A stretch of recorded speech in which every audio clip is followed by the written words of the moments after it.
Now, I believe last time we finished with the Day 3 trial, and now we just have the Day 3 investigation and the final day trial. For turnabout goodbyes, that is. Yeah, we're on Day 3 investigation. Oh, hi, Larry. Hi, Larry. We are Nintendo Switched. Welcome to Nintendo Switch, a new revolution in Nintendo game systems. Larry, you really helped out in the trial today. You did! If you weren't there, Larry, I'm sure Mr. Edgeworth would have been found guilty. But seriously, Nick, that boat shopkeeper guy is pretty suspicious. But Edgy ain't off the hook yet. Way to spoil the mood, Larry. Hey, I'm just a guy sitting in the audience, you know?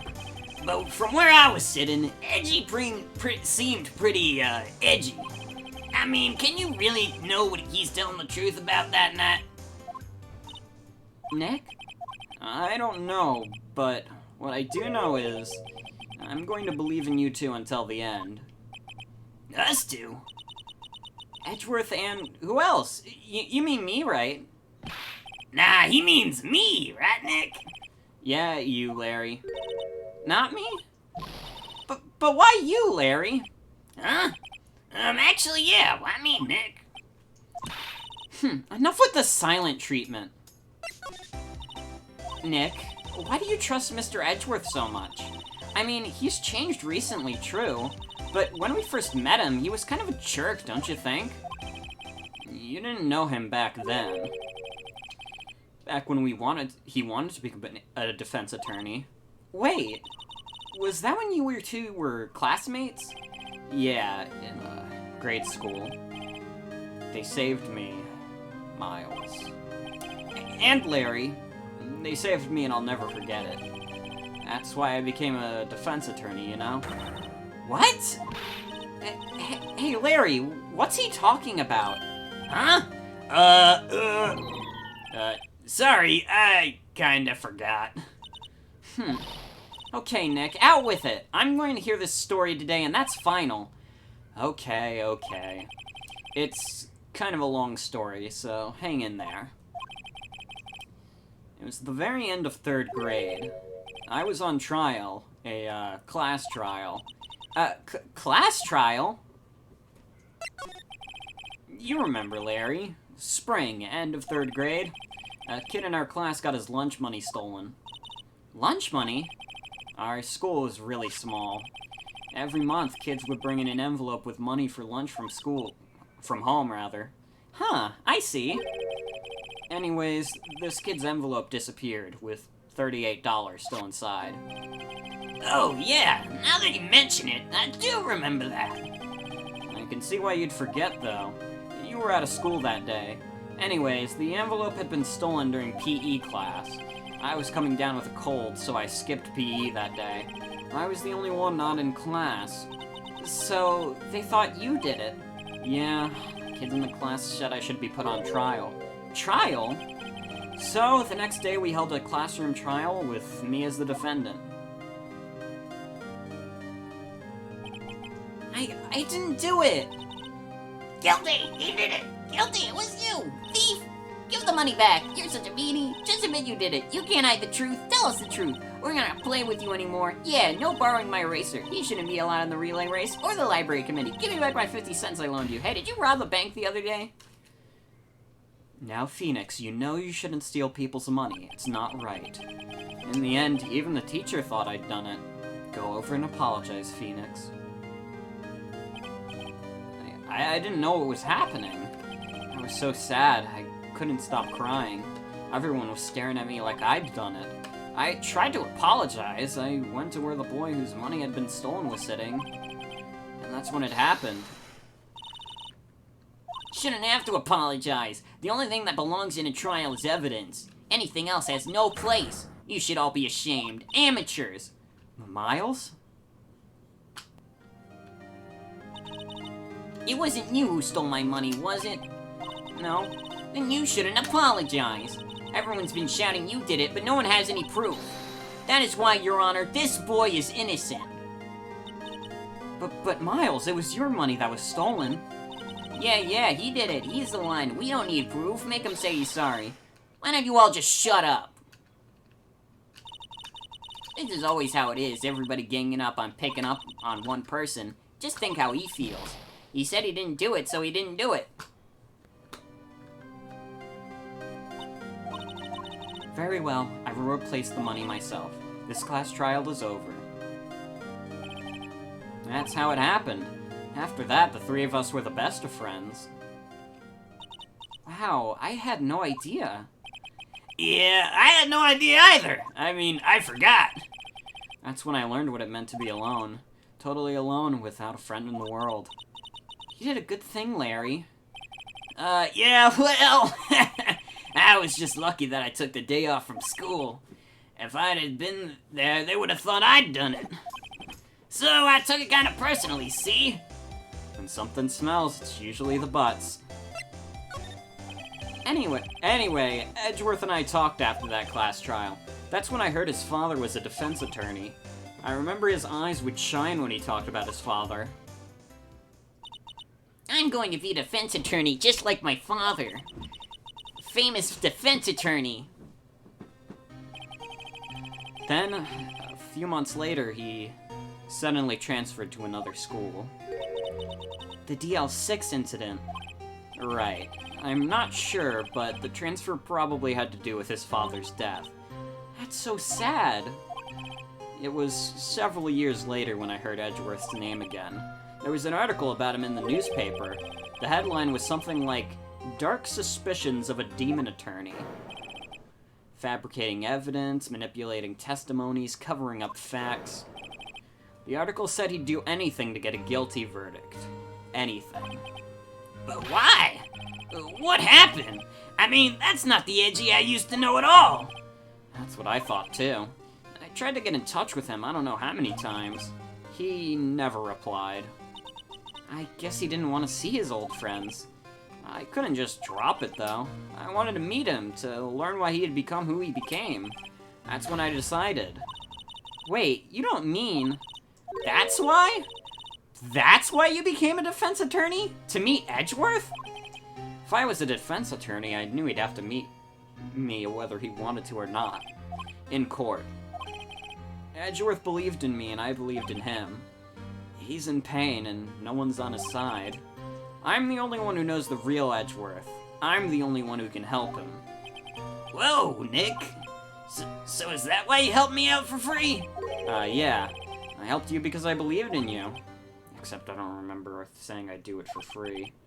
You just never paid me, you fuck. Aw, Nick! Nick! We have to save Mr. Edgeworth. This is the last thing we do, okay? Right. It very well may be. First, there's that rental boat shop caretaker. We need to find out who or what he is. I'd settle for who. I guess I can clean out some of this evidence I no longer need. Okay, let's go.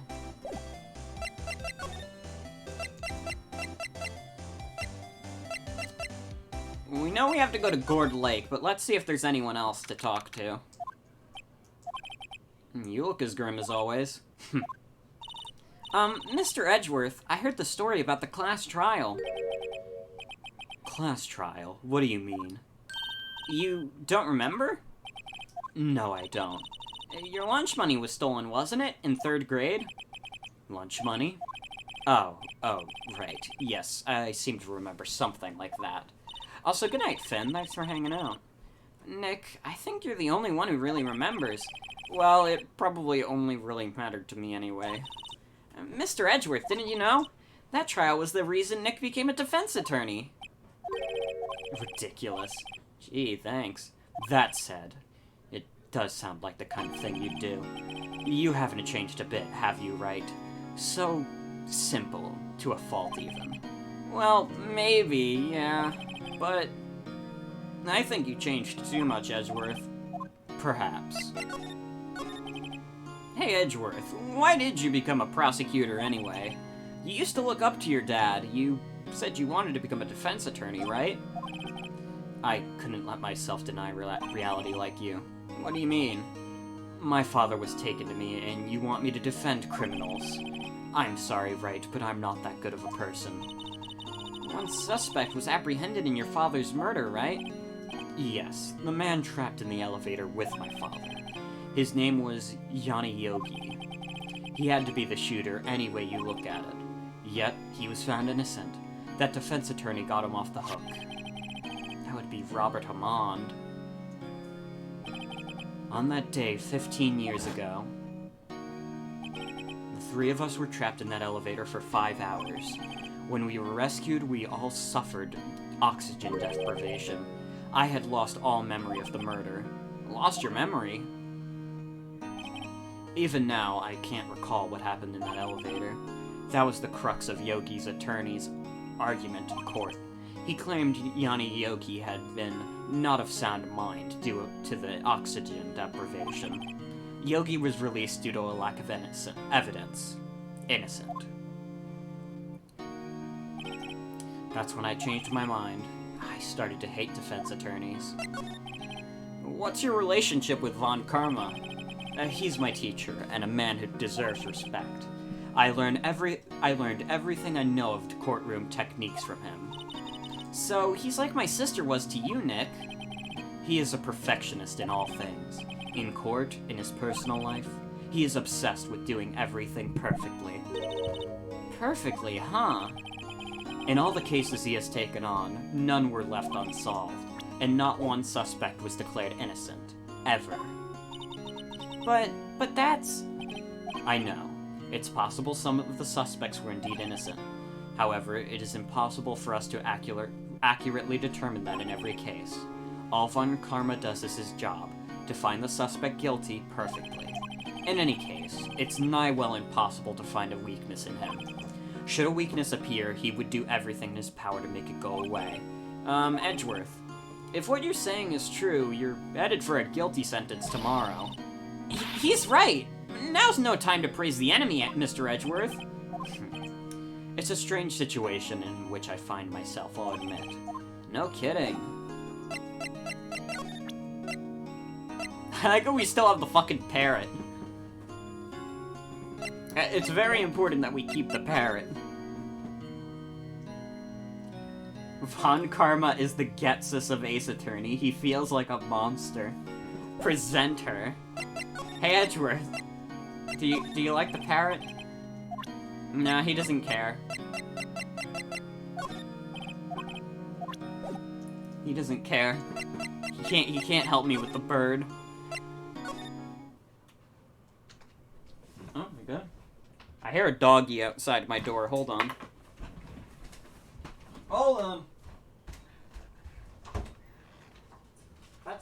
Yeah, puppies. What are you doing here? Hi, Roxy. Hi, Fergus. Oh my god, 2 dogs. Puppy Dog City. Hi, Roxy. She's jumping on me. What's up? Hi! Oh, you're going on my bed. You're getting all over my stuff that's on my bed, including my controller.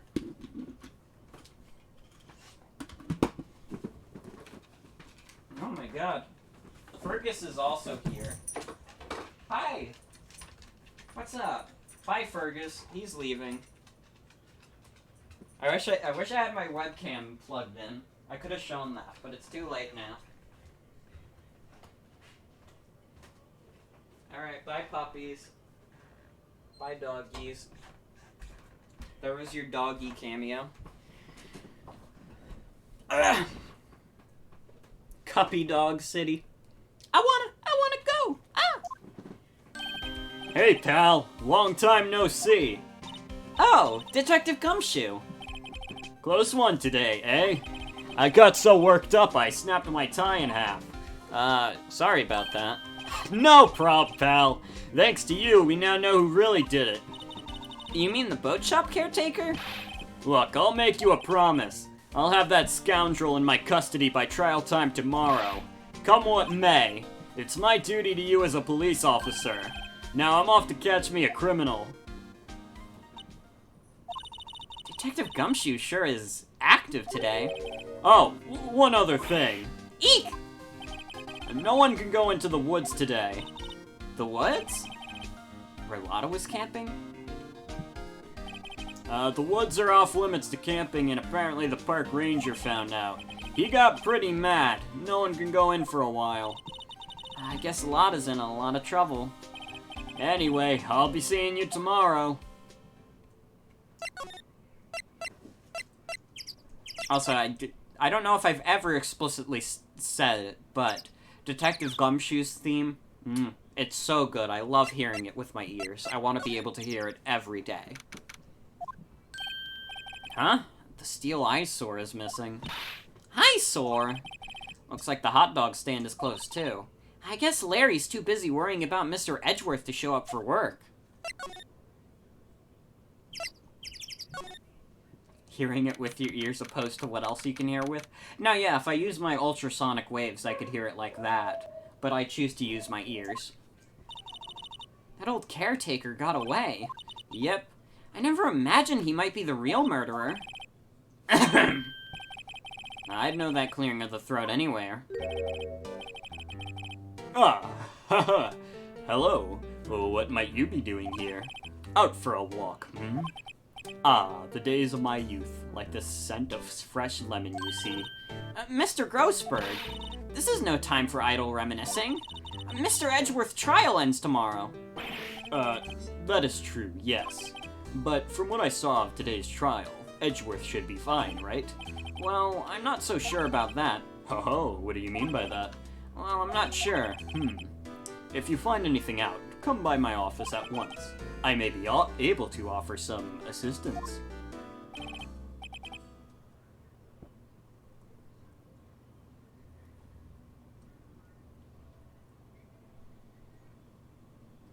Thanks. What do you think Mr. Grossberg was doing here anyway? Who knows?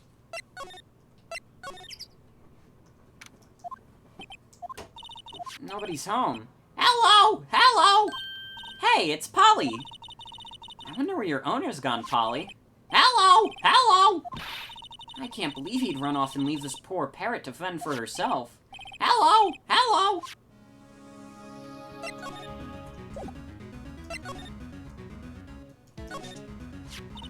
Maybe I should take care of Polly, Nick. You probably shouldn't just kidnap her. The police know about her anyway. I'm sure they'll do something. Well, okay. Sorry, Polly. He says I can't take you. Great, now the bird's gonna hate me.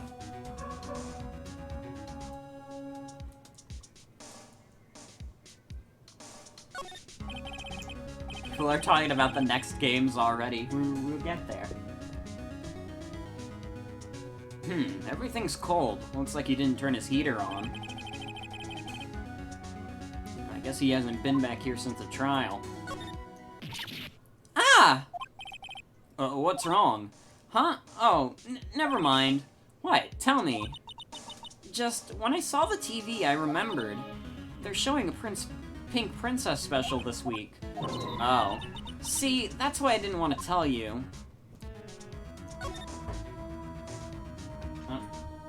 Roxy's coming in again. Hi, puppy.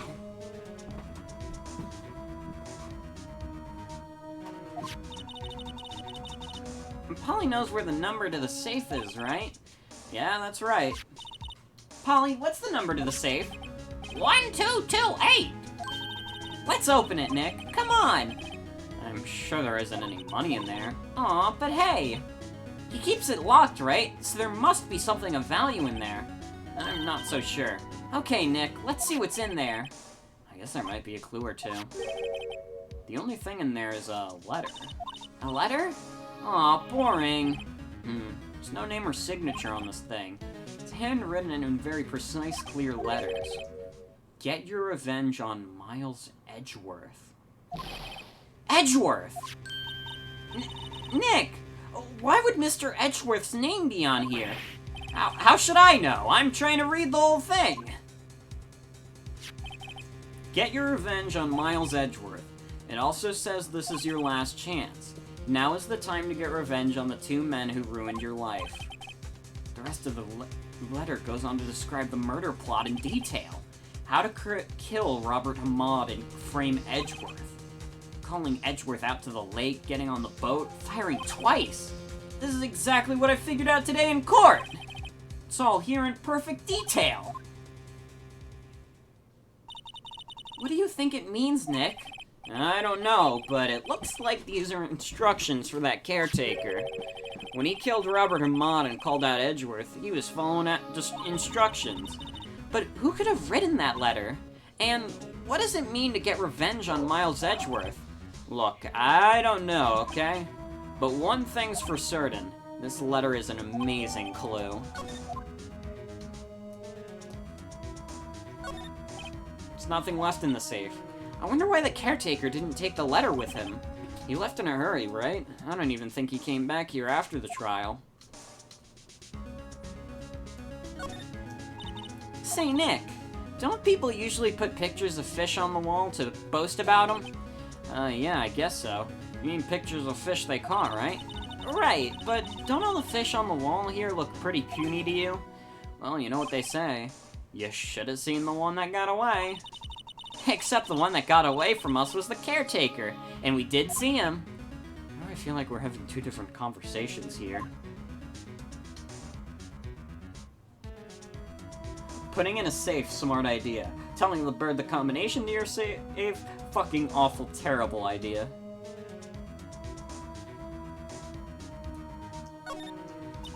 Doesn't look like he used this kitchen much. You're right. I guess the whole pasta restaurant thing is a lie. What? You thought he was telling the truth?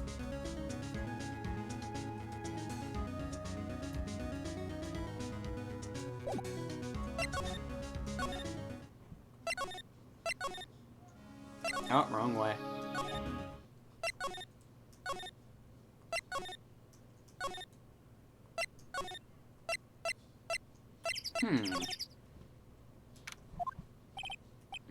Looks like Detective Gumshoe hasn't gotten back yet. Gumshoe? He won't be coming back today. Oh, really? He said there was some guy he had to arrest by tomorrow. The boat shop caretaker. He shouted something about catching him if it's the last thing I do, pal. Good luck, Gumshoe. At least I get to hear his theme.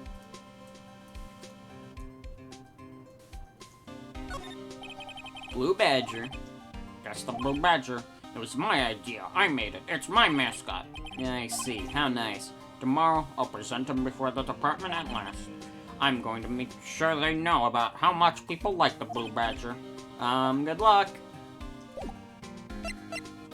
So, if Gumshoe isn't here, I think it would be wise to show Edgeworth this. Edgeworth, see this letter? This came out of the safe in the shack where the boat rental caretaker lives. I see. Revenge on me. Who is that old guy anyway? I don't know. Could he be an innocent defendant you got declared guilty or something? Nice, Wright, but I don't remember that old man. Not at all. So, he was following this letter then, which means there was someone else behind it. Now is the time to get the revenge on the two men who've ruined your life. Two men, meaning myself and Robert Hamond. It also says this is your last chance. Last chance? Wait, maybe. Maybe he's talking about the statute of limitations on the DL6 incident. Wait, that old man? What is it? Do you know who he is? Yogi. Could he be Yogi? Yogi? The suspect in the DL6 incident. The one who was found innocent. Yanni Yogi was a court bailiff at the time. We just happened to be in that elevator together 15 years ago.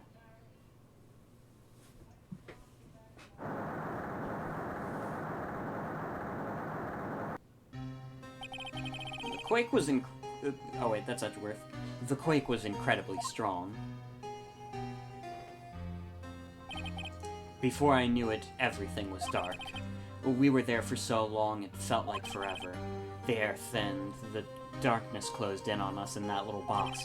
We became unsettled. Help! I can't breathe! quiet. I said quiet. You're not making this any easier. I want to get out. Help, get us out. Don't shout. You'll just use up more oxygen. That's all I remember. Oh, when I came to, I was in a hospital bed, staring up at the ceiling. In court, Yanayogi's mental condition was called into question. They claimed the oxygen deprivation and stress had caused temporary insanity. In the end, the claim passed the court, and Yogi was found innocent. Huh, but isn't that strange? This letter tells him to get revenge on Edgeworth. Why would he want to take revenge on you? Right. Yeah? There's something that's been troubling me these last few days. I didn't know whether or not I should tell you. You mean the nightmare? It's a nightmare I've had. A memory of a crime that I have committed. Crime you committed? A memory of a murder. Oh yeah, you just dropped that on us without saying anything. I think the time has come to tell all. For the last 15 years, I've had the same dream almost every night. I wake up in a fearful sweat every time. What kind of dream? It's a dream about my father's killing. In the dark. Help, I can't breathe! Quiet, I said quiet. You're not making this any easier. I want to get out! Help, get us out! Don't shout, you'll just use up more oxygen. I can't breathe, you're using up my air. What? Stop breathing my air. I'll stop you. What? What are you? Stop breathing my air! No, Father! He is attacking Father! Then I see the pistol lying by my feet. I don't know if it was that evidence from that day in court or the bailiffs. In a daze, I pick up the pistol. Get away. Get away from my father.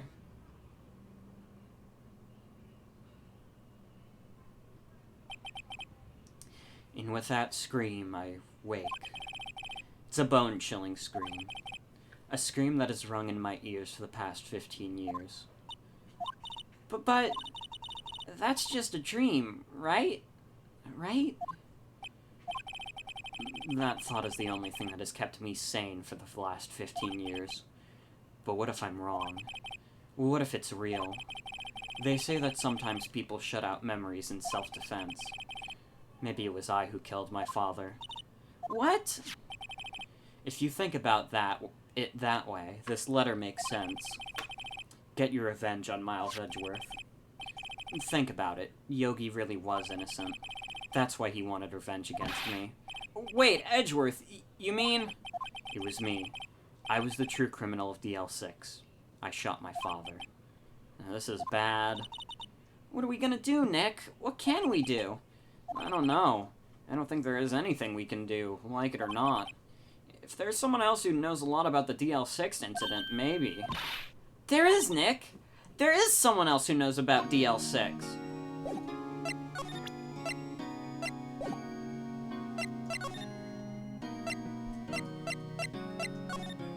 Aha!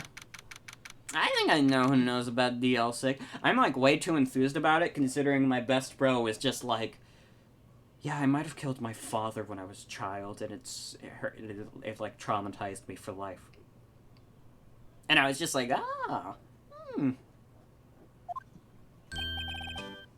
Mr. Grossberg. Hello there. What's wrong? You look troubled. No kidding. I can't believe you're not. Just calm down and tell me what's happened, It's Mr. Edgeworth. He...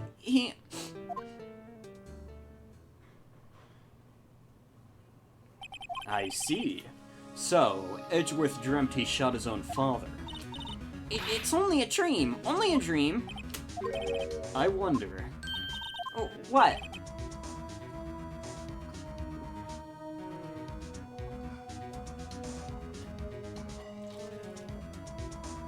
If that's the case, then why do you two look so troubled, Best platonic bro. They must be very good friends. I'm not gay, guys. That ain't me. I'm just comfortable with my sexuality. So I can admit, when I see a guy who has a handsome face and pretty eyes and a rock-hard chest and rippling abs. Well, also, consider this. Yogi quite certainly holds a deep grudge against Miles Edgeworth. So deep he'd want to frame him for murder. This leads me to surmise that Mr. Edgeworth's dream was not a dream. It was real. As you imagine, Miles Edgeworth threw the pistol to save his father. The pistol fired, and the deed was done. No, I don't believe it. Yogi was suspected of murder, and his career as a bailiff was irrevocably wrecked. Thus, he sought revenge on Miles Edgeworth. This was his last chance, of course, with the statute of limitations so close.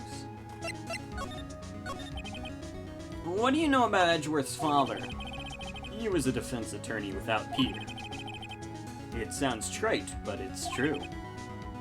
Well, he may have had one peer, now that I think about it. Your mentor, Maya Fey.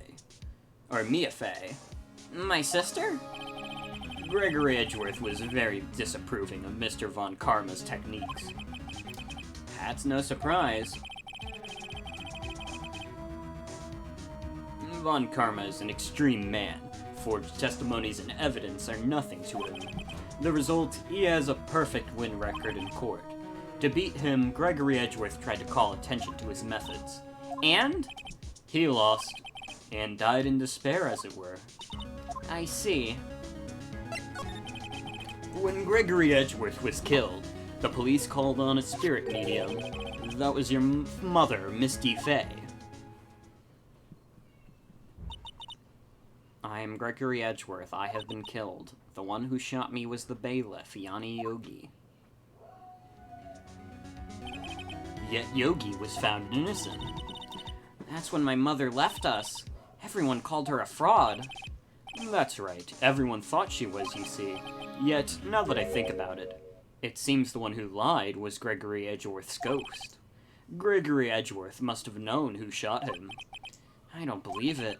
So you're saying he falsified his testimony? That Edgeworth's dad lied to protect his son? It's only a possibility, mind you, but a possibility nonetheless. Oh ho, is this the letter? It does seem that Yogi was following this letter when he killed Hammond. But why kill Robert Hammond? Hammond was a skilled defense attorney, but he defended clients not for their sake, but for his own. Huh? His own sake? He never trusted his clients, that one. The only thing he trusted was his own ability. But he got his client found innocent, so why should it matter? Actually, my dear, it's quite different. He won that innocent verdict for no one but himself. Yogi was a free man, but socially he was ruined. Huh? You'll understand soon enough. Wait, What is it? this letter. I've seen this handwriting before, a long time ago. Whose handwriting was this? Do you have any idea who wrote this? Wait!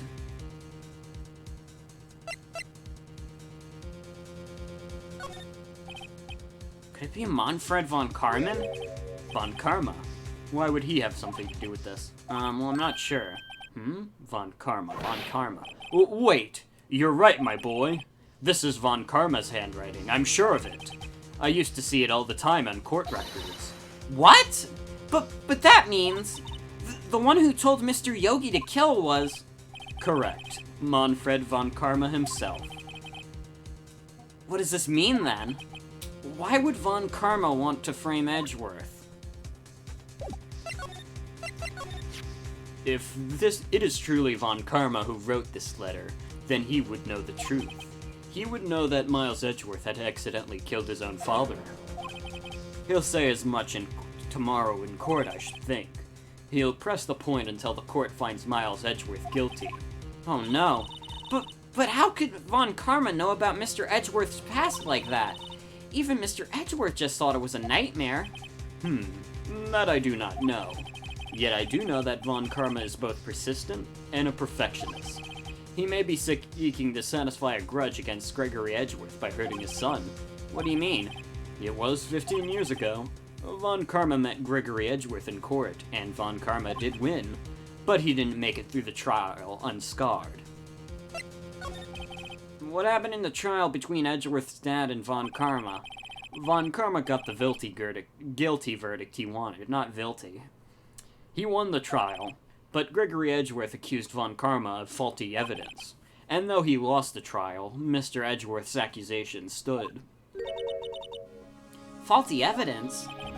It was the only penalty Von Karma has ever received in his career as a prosecutor. Gregory Edgeworth dealt a blow to his perfect trial record. Wow. It must have been quite a shock for Von Karma. He took a vacation for several months after that, you see. Vacation? Yes, an unusual event for the man. That was the first and last vacation he's taken in his many years of prosecuting. Really? He doesn't take vacations? Like, go to the sea or, to the mountains? Don't tell me he's never been to Europe. He's never seen the Leaning Tower of Pizza or the Eiffel Tower? This guy's fucked. You have strange ideas about vacations, What? That's a pretty normal vacation. In any case, that was the only time he took for a vacation from work. I believe the penalty upset him quite a lot. Odd. If he wanted to keep a perfect record so badly, why would he take such a long vacation? What do we do, Nick? Von Karma's gonna bring up DL6, you can bet on it. What if Mr. Edgeworth pleads guilty to DL6? I'm not gonna let him. Yes, Mr. Wright. I hate to say this, but even accidental murder is murder, you know. I know that. I just believe in Edgeworth innocent. And also he was 9 when it happened. I can't believe he'd kill someone. But Nick, Mr. Edgeworth admits it himself. His father must have lied to protect him from beyond the grave. I don't care. I know he's not guilty. It's called manslaughter, Grossberg.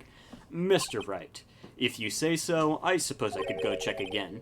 The police files might hold something of interest. Mr. Grossberg, thank you. I can't promise anything. In fact, I think the chances of finding something are slim. I understand. The police material.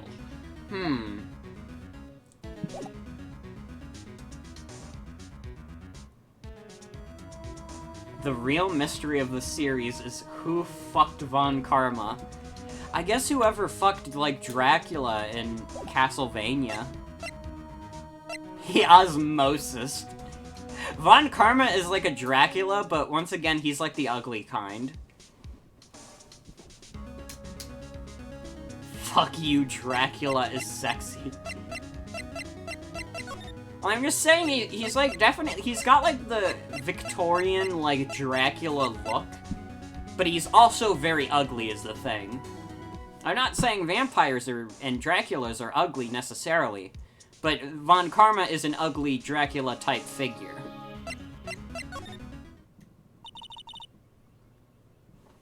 One day left, Nick. Yeah, I know. No time to waste. Let's get going. He's like the Oisoing Bob Nosferatu. Now, come on, you can't dunk on Nosferatu like that. Nosferatu is just trying his best. He's just flickering the lights. Von Karma, Hamilton actor AU. What on earth are you talking about?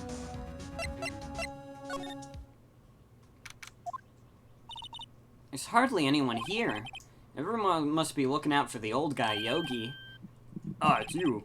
I don't think Gumshoe will be coming back today. He's staying out late looking for someone. Sounds like Detective Gumshoe is pounding the pavement for real. We were wondering if we could check out the records room again. Well, now, we can't just have anyone wandering around in there. But I guess Mr. Von Karma is in there now anyway. You can go in as long as he's there. Von Karma? Yeah, he just arrived, actually. Von Karma's in the records room. Nick, let's hurry. Uh-oh. I don't like this. Ruh-roh. I don't like this. Dusty as always. We were only here just yesterday. I'm sure they just haven't had time to clean. What's wrong, Nick? Nothing. I was just noticing that he isn't here. Von Karma. I don't like anime. Here are files of collected case reports. It's quite a large volume of reports here. Wow, these are all case reports? Yeah, it's like a graveyard of police cases. I guess my sister's case report is in here too, quietly gathering dust. There's shelves stuffed with case files in the back of the room too. Forgotten cases, rotting away for eternity. Nick, let's get what we need and get out of here. All this dust is getting to me. Huh? One of the drawers here is open. Someone must have been looking in it recently. The label says unsolved cases evidence. Unsolved cases. Nick! The file for DL6! It's completely empty! What? What are you doing in here? Hey! Von Karma! You. How did you know my name? Huh? Have we met? What are you saying? We see each other every day, don't we? We're Miles Edgeworth's defense team? Defense team? I beg your pardon, you see, I rarely remember defense attorneys. They are like bugs to me, needless things to be crushed. I can see how this guy was Edgeworth's mentor. This fucking face is killing me. What is this face? He looks like a face app. He looks like he was face apped. He does kind of look like a Getsus.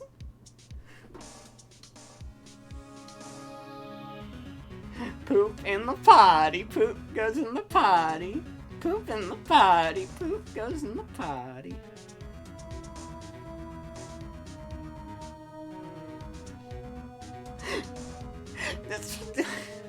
I can't even look at the screen because of his fucking face. It's so fucking... Why does he look like that from the front? It's like, you know those cartoon characters where, like, you're never meant to look at them from the front? That's what Von Karma is. He's like Phineas from Phineas and Ferb. Like, you're not supposed to look at him from the front. He's always supposed to be at, like, an angle. Otherwise, he looks unnatural. He looks like a wild beast. Mr. Edgeworth is your student, right? A romanticist who still can't shed that veneer of amateurism, just like his father. Always second rate. Mr. Von Karma, you had an axe to grind with Mr. Gregory Edgeworth, didn't you? Me? A grudge against a mere defense attorney? Why? Because he dealt a blow to your otherwise perfect trial record? So you did, but what I don't get is, why did you take his son under your wing afterwards? The son of your most bitter rival. That, my dear attorney, is none of your business.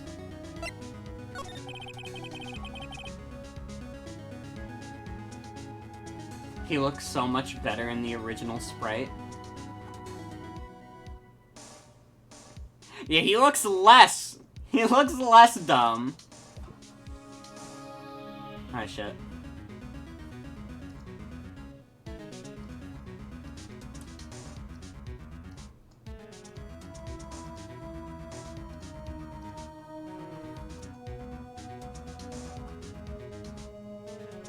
Yeah, his eyes are wider, and his smile looks unnatural. Tomorrow will be the last day of this trial. It's been a while since I've had a defense attorney last this long. Still, you will lose in the end. Miles Edgeworth will admit his own guilt. His guilt of 15 years ago, you mean? You're quite the researcher. If you've done your homework so well, then certainly you must understand. You know what Miles Edgeworth will tell the court tomorrow. You're right. So Von Karma is going to bring up DL6 in the court tomorrow. His ears are pierced? Yeah. I just don't get why this, like, 15-year-old incident that happened when Edgeworth was a kid, why this is relevant to this case at all. Or rather, why it would be relevant to Edgeworth being considered guilty. Is he gonna be guilty for being a fucking child? Like, fuck.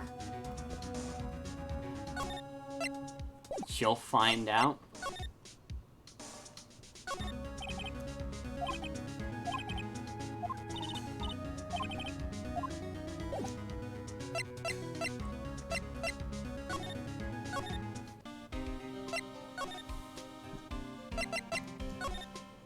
Should we... I don't know if I like the idea of presenting this to him, but we're gonna do it anyways. Mr. Von Karma, take a look at this. This was you, wasn't it? You instructed Yanni Yogi to commit murder. Yanni Yogi. How many years has it been since I've heard him called by that name? He's a fool. I told him to burn it after he read it. So you admit it? You wrote Mr. Yogi this letter? Yes, my dear defense attorney. Thank you for taking the trouble to bring it to me. You've saved me from a lot of needless hassle. What? Nick, what is that thing? A stun gun for self-defense, usually. Indeed. 600,000 bolts will course through your body like a dog touching an electric fence. 600,000? Oh, don't worry. People don't die from it, usually. Now give me the letter. No! Whoa, what are you? Nick, run! Ah! Maya! Out of my way. Ah! Why didn't you just run? He just tased a teenager. He got us. The letter's gone, of course, and he took the DL6 evidence, all of it. Back to having no clues. Wait, Maya jumped first. Maya, is she okay? Maya! Maya, open your eyes! Maya! The letter! Did he take it? Huh? Oh, yeah. Are you okay? I couldn't stop him. I jumped as fast as I could, but one shot from that thing knocked me out cold. I'm useless. I'm no good as a lawyer or a medium. I can't even call my sister. Not even now when we need her the most. I wish I hadn't woken up at all. Maya. There has to be some way I can help her. I better do something about her self-confidence first. Maya, she's holding something. What is that? A bullet? DL6 evidence number 7, taken from the heart of Gregory Edgeworth. I remember. Von Karma was holding this when Maya jumped him. I'll prove it to you, Maya. You're most definitely not useless. I'll prove it to you in court tomorrow. To be continued. Looks like we're at the end of this trial, folks. How y'all doing? Now that we can have a quick rest, we can have a quick talk. How's everyone doing? I hope you're all having a good night. Evidence swamp, babes. Hope everyone's having a good Saturday. Classes are almost over for me. I mentioned that earlier. That's why I was able to stream, because I really didn't have any class stuff to be doing.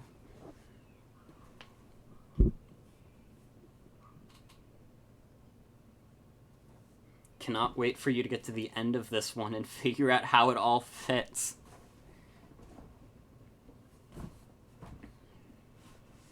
I mean, what I've learned is that Von Karma is a shitheel. And unfortunately, this is not going to be what gets him guilty. Instead, he's going to be considered guilty for manspreading on the train.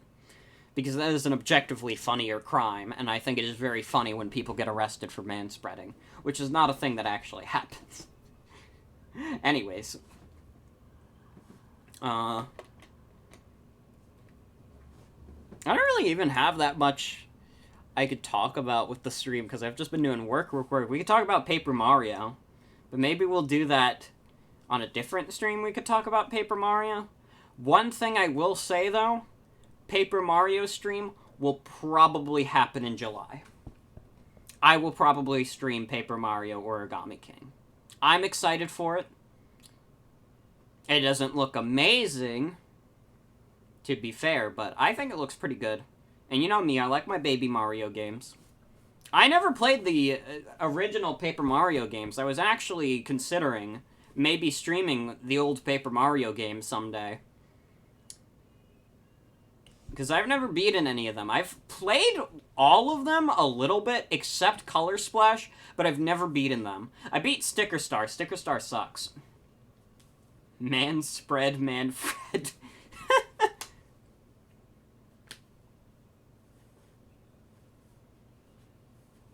Man spread Von Karma. Like OG Paper Mario. I need to beat those games. Would you guys want to see streams of the Paper Mario games? Because we could do that, I mean, we don't want to just be doing Ace Attorney forever. We could, I don't know what the next big stream after this will be. We might do Ace Attorney too, I don't know, but we could also do Paper Mario, we could do, Pokemon. There's a lot of options for longer games. It's just shorter games that I'm like, what am I gonna do? I can probably find something, but... Paper Mario is Mario, but he's paper. But I'm looking forward to Origami King. I have hopes for it. Not necessarily high hopes, but I think it'll be fun enough. If it's fun, if it has fun writing, that's really all I need. The combat looks really interesting, too. Obviously, it's not classic style, but it looks interesting, and apparently, this is somewhat of a rumor. People have analyzed the footage. There is possibly EXP points, which already makes the combat better than Sticker Star and Color Splash, because, oh my god, you actually get something for winning battles. But there's also other things that make it seem like there's not EXP and, like, leveling up. It's weird. We're not sure. There's a lot of things we're not sure about yet with the game, but, you know, so far it looks promising enough, I think. I also just appreciate the aspect of, teaming up with Bowser's minions. Bowser and his cronies. I always think that's a fun little twist. I like when Mario games make you team up with Bowser. It happens a lot in the Mario RPGs. That happened in, that even happened in Super Paper Mario. And, Bowser's Inside Story. And Super Mario RPG, the original, you teamed up with Bowser. God, I should stream Super Mario RPG at one point. That's another good game I could stream. Too many good RPGs that I could stream. It's fucked up. This is it. Judgment Day. Today, things are going to be settled at last. A lot of things. Ah! What's the big idea? Sorry, Nick. I only touched your shoulder. I guess the shock hasn't worn off from my run-in with the stun gun yesterday. Anyhow, today's the last day of the trial. Good luck, Nick. Yeah, thanks, Maya. Edgeworth is looking glum as always. Hope Von Karma doesn't push him too hard. Oh! What are you doing? Sorry, I'm sorry. I just thought I'd cheer you up with a pat on the back. Maya, maybe you should go outside and, discharge. Right, good idea. Try not to electrocute anyone on your way out. Oh yeah, pal! It's Gumshoe. I should have suspected when he said pal. What's gotten into that girl? Detective Gumshoe. Morning, Mr. Edgeworth. Good morning. How'd it go, Detective? Have no fear. As promised, I've captured our runaway caretaker. I just brought him in. Took all night, pal. Thanks, Detective Gumshoe. You must be tired. Actually, after that shock I got on the way in, I feel pretty good. Look, he said he's forgotten his own name, but that has to be a lie. Why would he want revenge on Edgeworth if he couldn't remember his past? He does remember, and I'm going to prove it. It's not how tasers work. It is if you're Maya. She is psychic, yeah. It's like Emperor Palpatine. She shoots force lightning at people. I've been thinking a lot recently about how Emperor Palpatine from Star Wars is like one of the funniest characters of all time. Because he's just this shitty, decrepit old dude who runs a giant empire, and he's like so good at it that even though he keeps fucking up and dying, people keep reviving him anyways because no one can run the empire as good as him. He's the only one who's competent enough to do it. Like when fucking Kylo Ren was on the stage, When Kylo Ren was the big bad, he couldn't do shit. But then Palpatine was like, I'm finished with you. And then he shot some Force lightning. He did die in the end again, but he's like, if you killed me, you would be just as bad as me. And then Rey was like, I can live with that. That's my rewrite of Star Wars. The Rise of the Skywalker. You know that one image?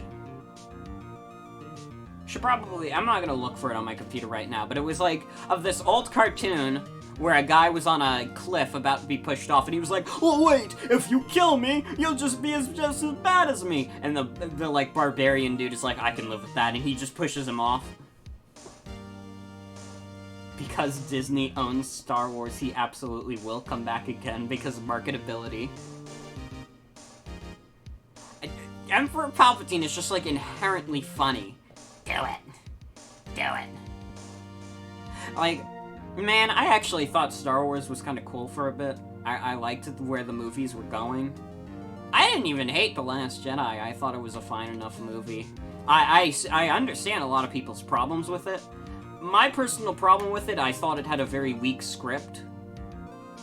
I think it tried to do some very ambitious things, but because of its very weak script, didn't really turn out in its favor. Rise of the Skywalker had a bad script, and it was a bad idea from the start.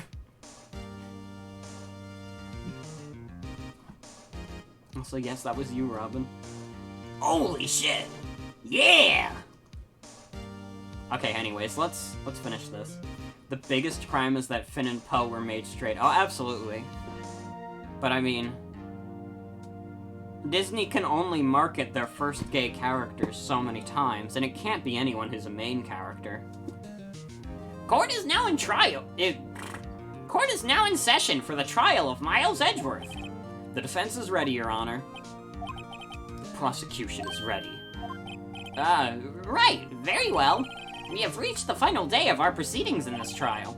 I ask that the prosecution submit decisive evidence. Understood. Come on, don't be awed into silence by every little thing he says. Very well, Mr. Von Karma. Your opening statement. Right. Thanks to Detective Gumshoe's efforts, the boat rental shop caretaker has been arrested. In yesterday's trial, the defense asserted that the caretaker was the murderer. However, the caretaker has yet to confirm this. I would like to ask the defense to cross-examine him as necessary. Very well. Please bring the witness into the courtroom. Ladies and gentlemen of the court, I believe you all remember our witness. He lives in the boat rental shop on the lake, from where he witnessed the incident. In addition, he has currently lost memory of his name and identity. Witness, why did you run away yesterday? The witness was not running away, as he will now testify. I see. Very well. Please begin your testimony. I'm gonna do like a wheezing voice for him. I'm really sorry about just leaving yesterday like I did. But I wasn't running away or nothing. I went to buy some food for Polly, see? I figured I got nothing to do with this incident anyhow. I mean, I need one of those motive things, right? And I don't got one. So my testimony yesterday stands as is. Very well. Let's begin the cross-examination, shall we? He has to know his name. Yanni Yogi. You're Yanni Yogi, and I'm going to prove it.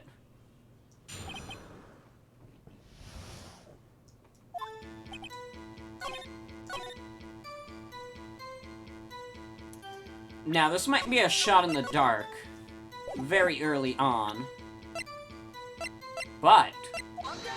Okay, no, yeah, that was a shot in the dark. I thought we could get the bird to speak. Alright, let's start by pressing.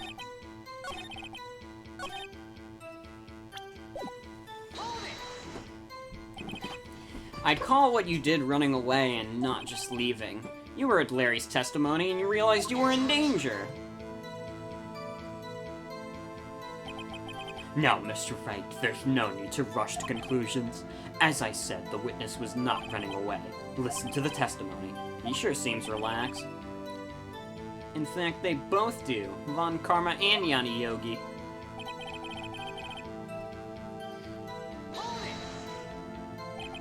Then why did you leave? He's just about to say why. Is it so hard for you to just quietly listen when someone is talking? If I sat quietly, Edgeworth would be guilty in 3 minutes. Food? Well, Polly is a bit of a gourmand, you see. She only eats these high-quality bird pellets from France. They only have them in the big pet shop downtown. But you weren't arrested until this morning. Why didn't you go back to the caretaker's shack? Well, I kinda got lost, you see. The witness has trouble remembering things sometimes. When the police apprehended him, he was on his way back to the shack. Yeah, right. Nice try, Von Karma. No one's going to believe that. I see. So he was lost. Please, Your Honor, come to your senses. You've lost much of your memory, is that correct? Yep, seems like it. Then how could you have known that you didn't have anything to do with this incident? Or maybe you're lying about not having your memory, You know exactly who you are. The witness has testified quite clearly that he has no memory of who he is. If you claim he's lying, then show the court proof. How am I supposed to prove what's going on in the old Hooger's head? That's impossible. I'm glad you've come to your senses, Mr. Wright. Very well, witness. Please continue. You just remembered who this guy reminds you of. Pilot Fussin' Pepper from Chamberlain. I thought I just made some coffee for me.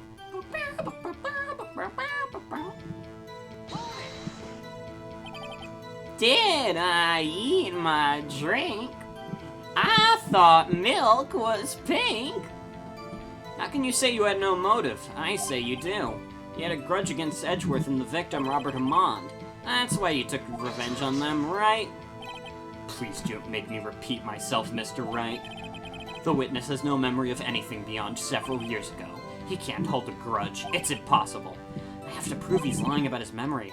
Otherwise, it's going to be the same thing over and over until the trial ends. Might I say something, Mr. Wright? Yes, Your Honor. You've been saying the same thing now over and over. You've been calling the witness's memory of the past, or lack thereof, into question. But does this really have anything to do with the current case? Of course, Your Honor. The witness has said he has nothing to do with the case and no motive. Both of these statements are lies. Order! Order! Mr. Wright, there is a serious problem with your claim. Or are you saying you know who this witness is? Of course, Your Honor. Ho ho, now this is interesting. I would like to know myself. So, who is he? Don't play dumb, Von Karma. Mr. Wright, please tell us this witness's name. I mean, it's pretty obviously Yanni Yogi. His name is Yanni Yogi, a former court bailiff. Yogi? That name seems familiar. Oh!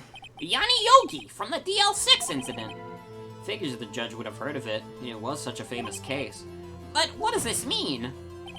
Your Honor, if this man is Mr. Yogi, then he has a clear motive.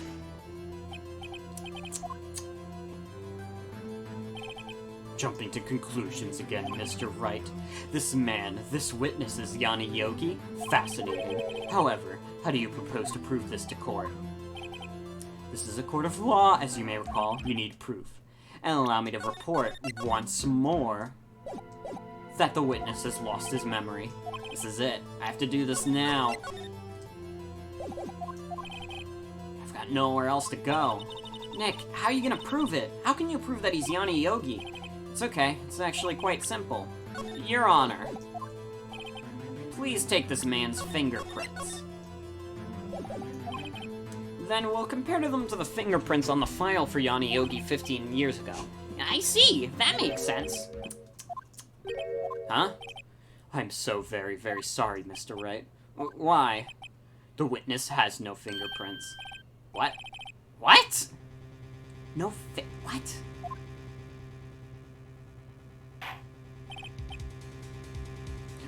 You see, before I worked as a caretaker, I worked at a chemical plant. I burned my fingers working with the stuff, yep. What? Yogi, you sneak. You burned your fingerprints off to hide your past. Well, if the witness has no fingerprints, I guess we will not be able to prove his identity. No. Well, what will you do, Mr. Wright? It seems that the case has been decided now. No, I know what happened. I know everything.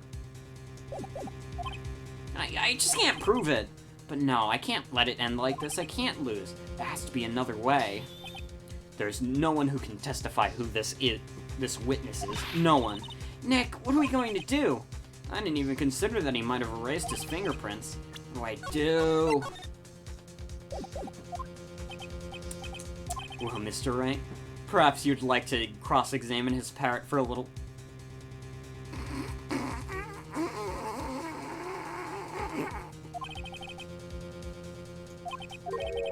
Wait a second. Cross-examine his parrot.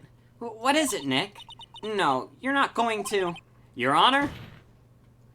The defense would like to take Mr. Von Karma up on his proposal. Take Mr. Von Karma up? On my proposal. Exactly, Your Honor. I would like to cross-examine the witness's pet parrot. Order! Order! Well, what do you think, Mr. Von Karma? Need you even ask? This is a farce. I object. Wait a second. You are the one who suggested I cross-examine the parrot, Von Karma. I have a right to do as you suggested. Well, if you're so desperate, then please be my guest. Of course, should you go through with this, and nothing comes of it, I hope you're ready for the consequences. Nick, this is crazy! Well, still want to go through with your little game? Let the parrot take the stand. I will cross-examine her, Your Honor. This is the most ridiculous thing I have ever heard. Von Karma's rigged every person's testimony, every piece of evidence, except the parrot. She's my last chance. At least, I think so. Bailiff, bring in the parrot!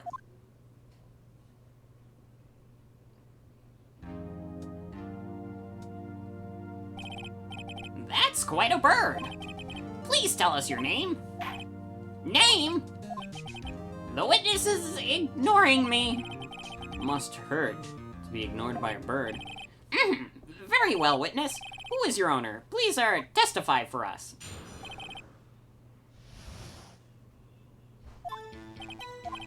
Hello, hello. Certainly the most concise testimony we've had so far. Very well, begin your cross-examination. Right. What are you gonna do, Nick? I don't know. What are we to do, Maya? Great testimony. Hello, hello. We gotta find a way to make this bird speak.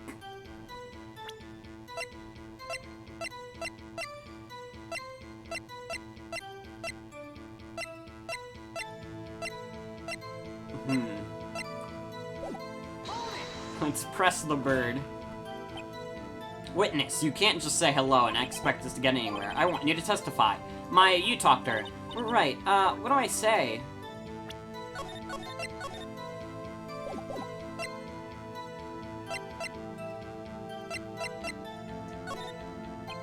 As I recall 2 days ago. Polly, have we forgotten something? Don't forget DL6. If I can get Polly to say that here, that'll prove the caretaker had something to do with DL6. Polly, have we forgotten something? Hello, hello. That's not what you're supposed to say. Forgot something, we forgot. Hello, hello. Oh, it's not working, Nick. She won't say it. This is ridiculous. Why won't she say it? Something the matter, Mr. Wright? Wait, don't tell me Von Karma expected this. He couldn't have retrained the parrot, could he? Did he train her not to respond when we asked if we'd forgotten anything?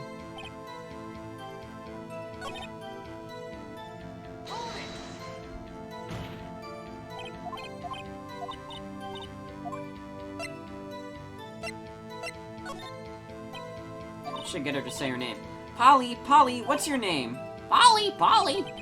Mr. Wright, I think we've established that this parrot's name is Polly. Does this have anything to do with her owner's identity?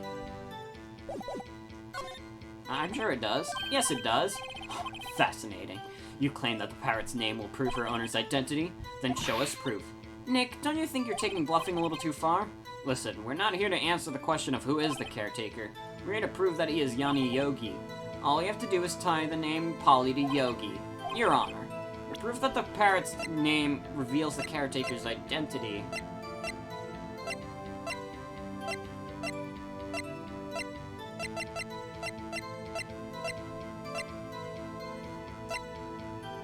I have no fucking clue.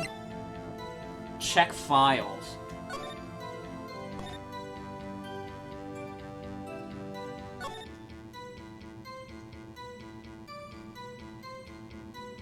Wait a minute. The DL6 case file? That's quite a large file you have there. Which page is this proof on, then? Show us or stop wasting our time. Very well, Mr. Wright. Please show us the page.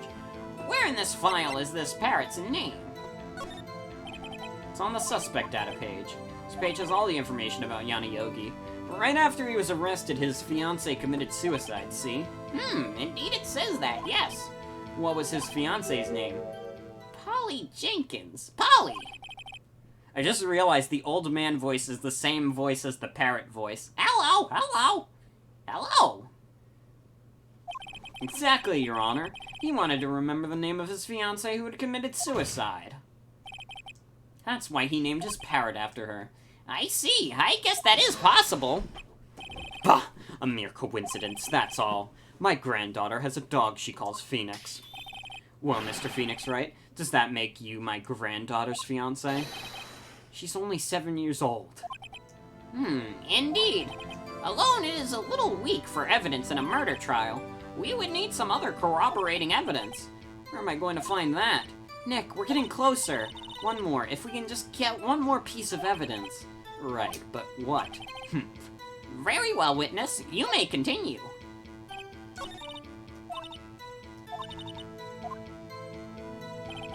Von Karma has more than one child. He has had sex more than once.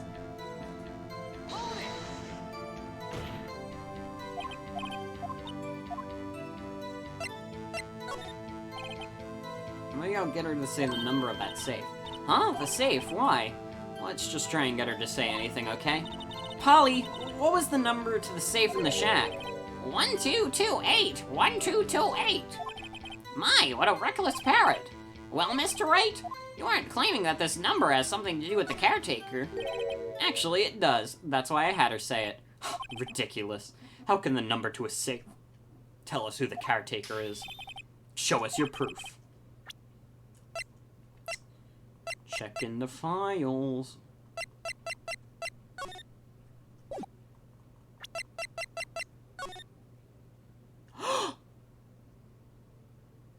One, 2, 2, 8. There it is. Aha. The DL6 case file. What is this obsession you have with that case? Mr. Wright, where is the something relating to that safe number? It's on the case summary page. The case summary? Specifically the date on which the DL6 incident occurred. The date of the incident? December 28th. Why, that's today's date, 15 years ago. And the number on that safe is 1228. Ah! He used the date of the DL6 incident as the number for his safe, Your Honor. That's how important that date was to him. I see. It certainly is an interesting coincidence. People often do set secret numbers to dates. Bah! This is not tangible proof. I set my ATM's card number to 0001 because...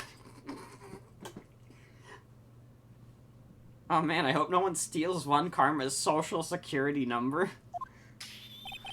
This has nothing to do with a date. Nothing. That's enough. I think we've reached a conclusion here. This is a mere coincidence, that's all. True, that is a possibility. However, two coincidences at the same time seems more like a pattern to me. What are you saying? Summon the caretaker of the boat shop. Immediately.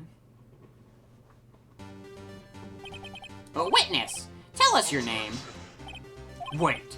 This witness, he doesn't remember. No, it's okay.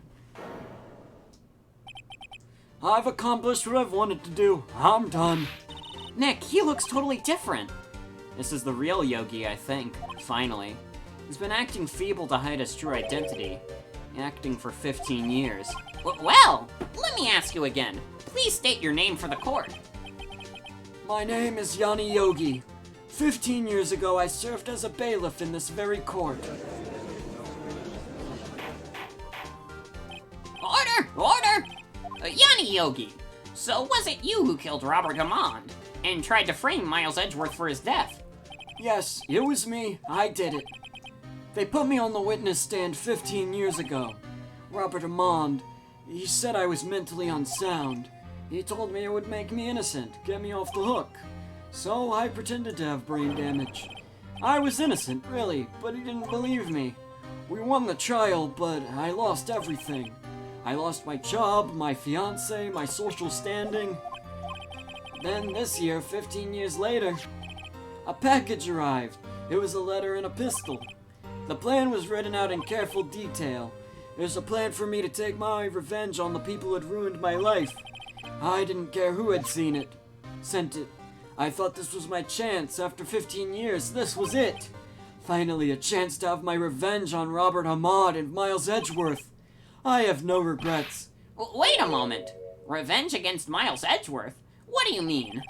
I'm not on liberty to speak on that matter. Why don't you ask Mr. Edgeworth himself? Anyway, I admit it. I killed Robert Hammond. Von Karma, where is Mr. Yogi? Under arrest, Your Honor. I saw no room for error in his confession. Then the defendant, Miles Edgeworth, is Innocent, in this case at least. Very well. Will the defendant please take the stand? There are a few mysteries left unsolved. Still, you are cleared of suspicion for this particular case, so I'd like to pass judgment on the murder of Mr. Robert Hammond. Any objections? I don't believe it. Why isn't Von Karma saying anything? Very well. This court finds the defendant, Mr. Miles Edgeworth. This is suspicious. This is suspicious. I don't like this. That is all. The court is adjourned. I don't trust like that. Did someone just say objection? It wasn't Von Karma. Wait, but that means... No. Edgeworth! Your Honor, I object to your judgment. What do you mean? I'm not innocent at all. As we have heard, Yanni Yogi killed Robert Hammond in revenge. But revenge for what? Nick, Edgeworth is trying to confess. He's going to say he's guilty. He's going to tell them he was the murderer in the DL6 incident. He's going to tell them he killed his own dad. What do I do? I knew this was gonna happen. The judgment has already been passed. I object to Edgeworth's outburst. Didn't something like this happen yesterday, too? I believe a certain witness raised an objection after a guilty verdict was passed. That would be Larry. We must hear his new statement. We must hear Miles Edgeworth. He's right. We have a duty to hear Mr. Edgeworth out. Edgeworth, shut up. For 15 years, I have had a reoccurring dream. A nightmare. It's only a nightmare. That's what I told myself. But now I know it wasn't a dream. Yanni Yogi wasn't the killer. You mean in the incident where your father died? From the distance of the shot, it wasn't suicide either. Everything was as clear as day. The murderer, the criminal in the DL6 incident. It was me. Your Honor, I confess my guilt. I am guilty for DL6, the statute of limitations which ends today. The culprit is me. Order! Order! This is certainly unexpected. The defendant declared innocent is confessing to a different crime. A crime for which the statute of limitations runs out today. I'm not really sure how I should deal with this. Bah, it's obvious. We hold a trial, right here, right now. We try this man for his crime of 15 years ago. I think I would like a 5-minute recess. During this time, I will consider the appropriate course of action to take. Why are we trying him for something he did when he was 9? He did it when he was 9! You know, 9! Well, you want to send him to fucking juvie? I'm sorry, Wright. I've just wasted all of your effort. Mr. Edgeworth, I just don't believe it, sir. I mean, you kill your dad. I didn't want to believe it myself, Detective, but it's the truth. I deserve to be punished. Murder is murder, no matter what the circumstances. This is crazy, just crazy. Nick? What are you doing? Huh? Oh, I was just reading through the court record once more. I'm getting my case ready. Your case for what? Huh? Isn't it obvious? I'm going to prove that Miles Edgeworth is innocent. What are you talking about, pal? He just admitted to it. He confessed that he did it in court. I'm sorry, Edgeworth, but I don't believe your nightmare. What? It's just a dream. It's not real. Truth is right here in this court record. In any case, tighten your belts. The real fight is just beginning. I'll prove you're innocent. Trust me. Right.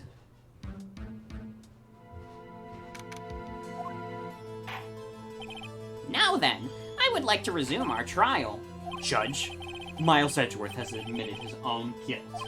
Let us begin by hearing his testimony.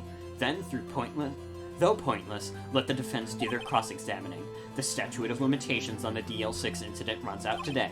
Though it's unconventional for me, I'd like to run this one by the book. I see. Does the defense have any objections? No, Your Honor. Von Karma, you knew this was going to happen from the very beginning, didn't you? Very well. Will Mr. Miles Edgeworth take the stand?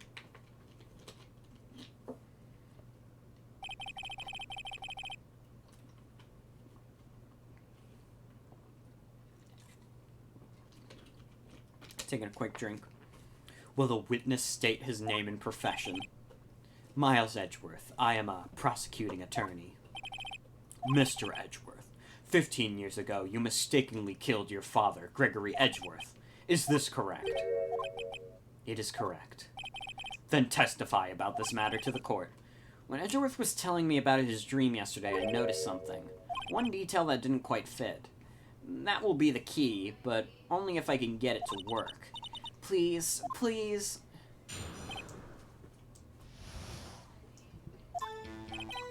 That day, I had gone to the courtroom to observe one of my father's trials. As we went to leave, an earthquake struck, trapping us in an elevator. My father and Mr. Yogi lost their composure and began to argue. Just then, something heavy fell at my feet. I picked it up and threw it at Mr. Yogi. I wanted them to stop fighting. A moment later, there was a single gunshot, then a scream. It was a terrible scream. I remember it to this day. That's all. And until now, you thought this memory was a dream. We were stuck in that elevator for 5 hours. The oxygen in the elevator ran out, and I lost my memory of the events. Ugh, the same claim Mr. Yogi has made. Very well. Mr. Wright, your cross-examination, please. Yes, Your Honor.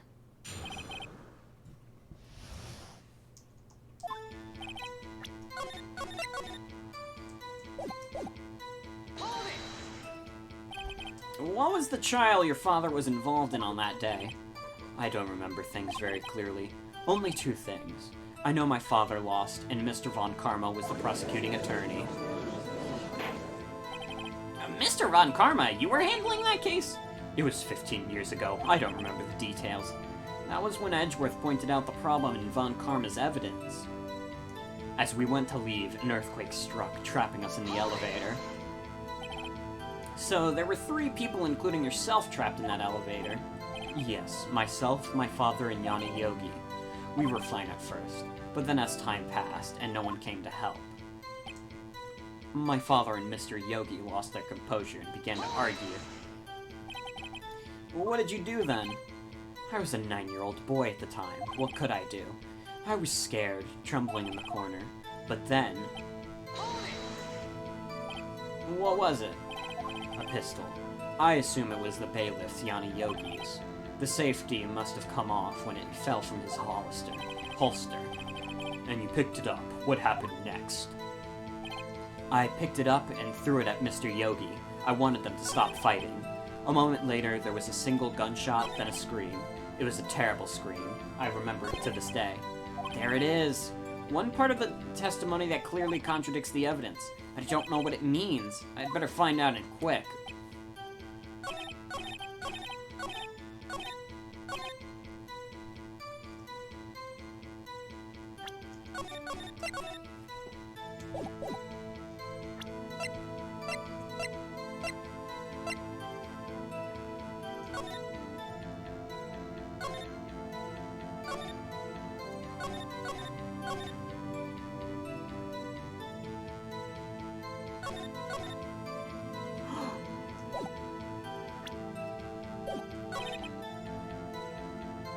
Wait a minute.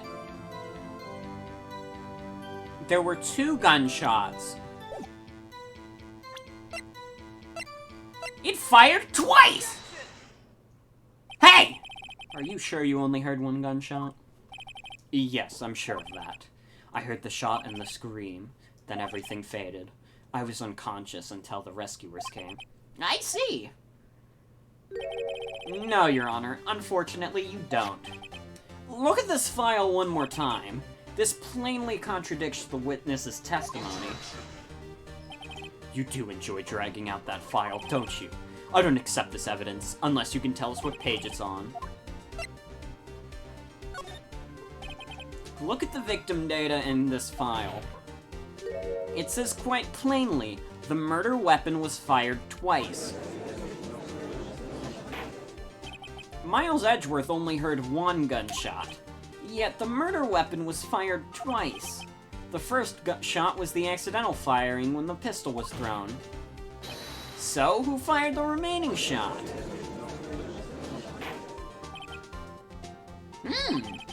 Was there perhaps another shooter who fired that second shot? Your Honor, as I'm sure you're aware, this incident occurred 15 years ago. The evidence is dated. The pistol did fire twice. However, we do not know when that second shot was fired. It might have been fired the day before the incident. There is no proof that the second shot had anything to do with this incident. What? I see. You do have a point, Mr. Wright. The murder weapon was fired twice, as we have heard. One of those shots was fired by the defendant, a boy at the time. Do you have any proof that the other shot fired has something to do with this case? Your Honor, I think I will be able to show you your proof. What? Impossible. Now, Mr. Von Karma, save your surprise after you've seen the evidence. Very well, Mr. Wright, show the evidence. You have evidence that the second firing of the pistol is related to this incident?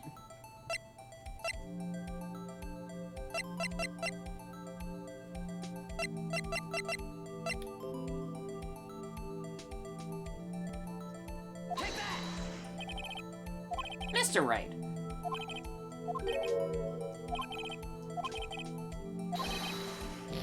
Not the bullet.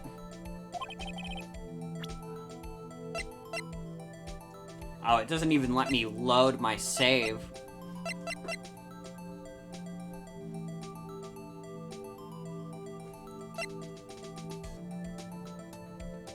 Exit the game. I'm not exiting the game just to reload my save.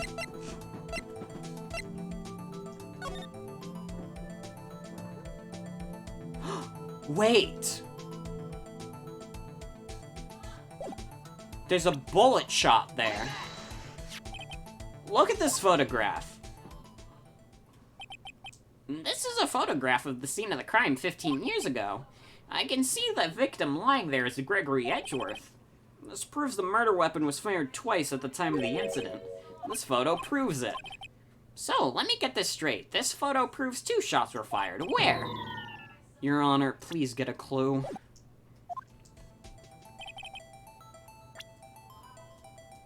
It's right there. Do I need to, like, baby you? Do I need to send you to fucking kindergarten? It's right there. It should be obvious the contradiction is here.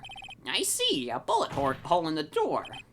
Your Honor, Gregory Edgeworth was killed by a shot from the pistol, yet there is also a bullet hole in the elevator door. We also know the murder weapon was fired twice. Thus, someone other than Edgeworth fired that second shot. Oh, order! Mr. Wright, what are you driving at? It's simple, Your Honor. At the time of the incident, 2 shots were fired. One went into Gregory Edgeworth's heart. The other hit the elevator door. Remember that the defendant lost consciousness after the shot he fired rung out. In conclusion, we must agree that the second shot was fired by someone else. Mr. Wright, but who could that someone else be?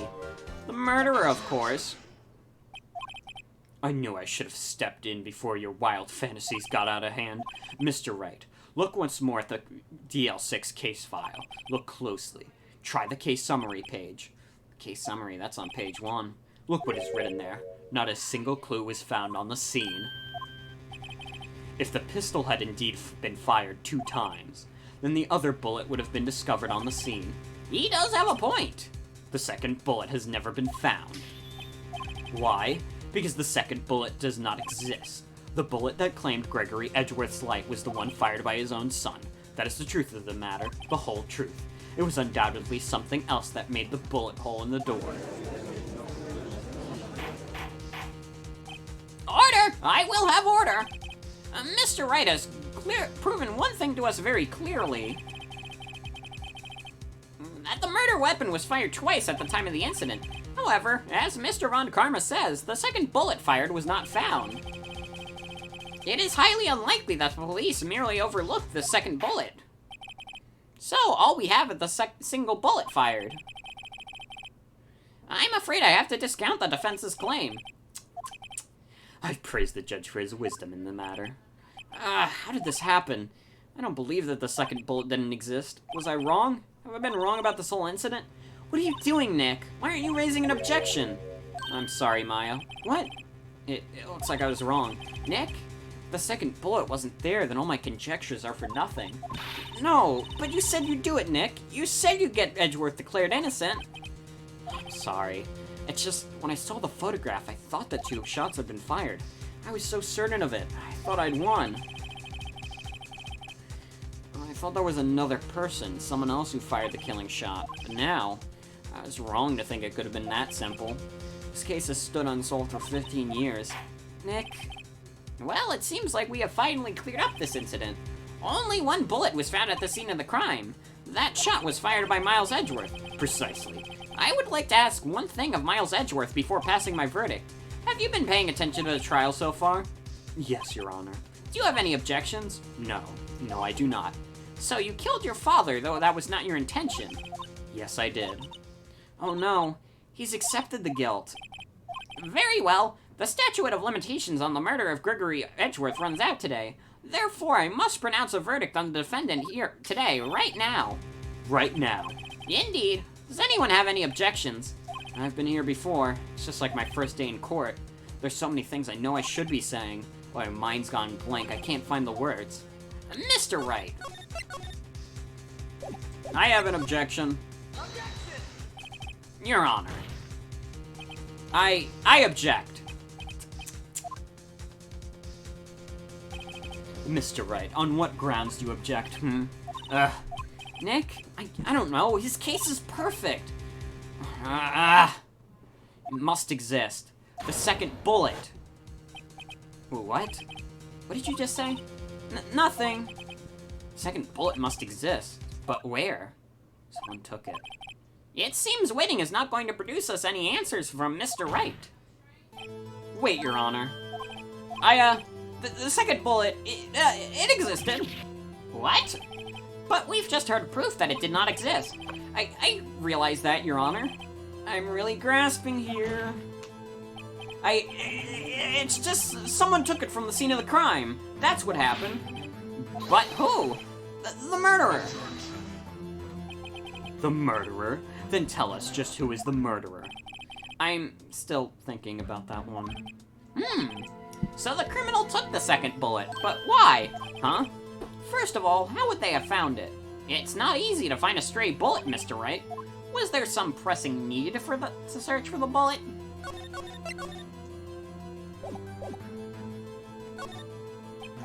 Of course there was a need. That's why they took it. What possible reason could they have had? Well, the reason the murderer took the bullet away from the scene is... maybe they thought that the bullet would be used as proof? Proof? It was a special bullet, so they took it with them. If that was the case, then they should have taken the bullet from inside Gregory as well. Huh? Why would they only take one of the 2 shots fired? Oh, right. Mr. Wright, have you really thought this through? I'm going to have to penalize you. Ah, this isn't going so well.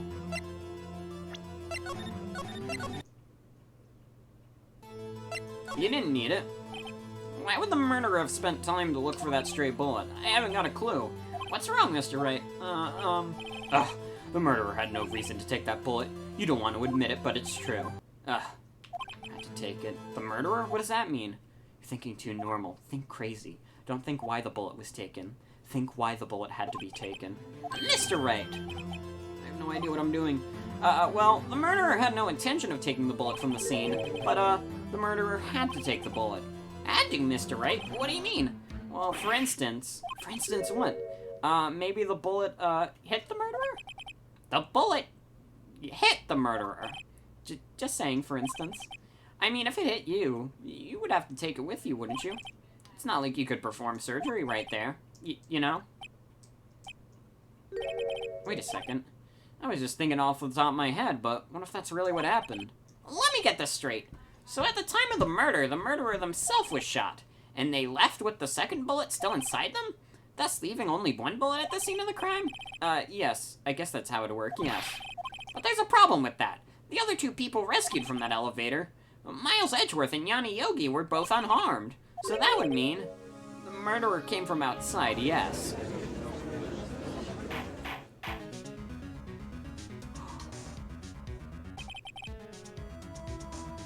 No fucking way. 2 men fight inside the elevator. Trying to stop them, the boy picks up the pistol at his feet and throws it. The pistol discharges in the bullet. The bullet goes through the elevator door and hits the murderer outside. The boy loses consciousness. Then the murderer opens the elevator door and sees the men inside. Mr. Wright, you are truly the most unpredictable defense attorney I've ever known. I can tell you're grasping, yet I cannot deny the possibility of what you say. What are you saying? Deny it! Deny it! No one involved with the incident was wounded. There was no murderer. No one was wounded at the time of the incident. He's right. I can't think of anyone. Hey, Nick. Huh?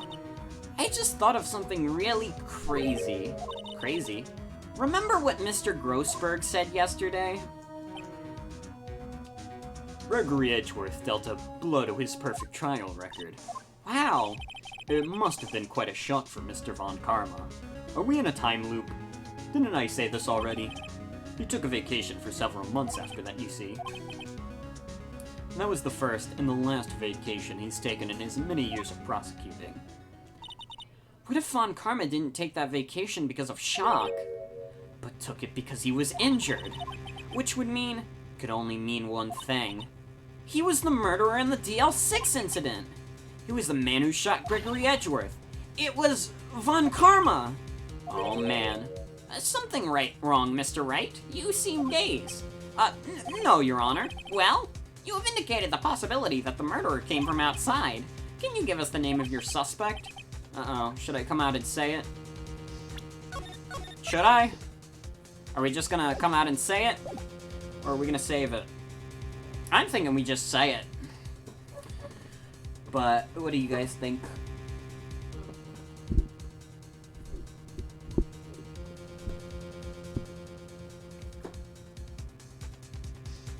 There may not be another better time. You know what? You're right. Your Honor, there is a suspect. One lone suspect. Well, this is certainly interesting news. Very well, Mr. Wright. Who is your suspect? My hands are shaking. What? Von Karma. Von Karma.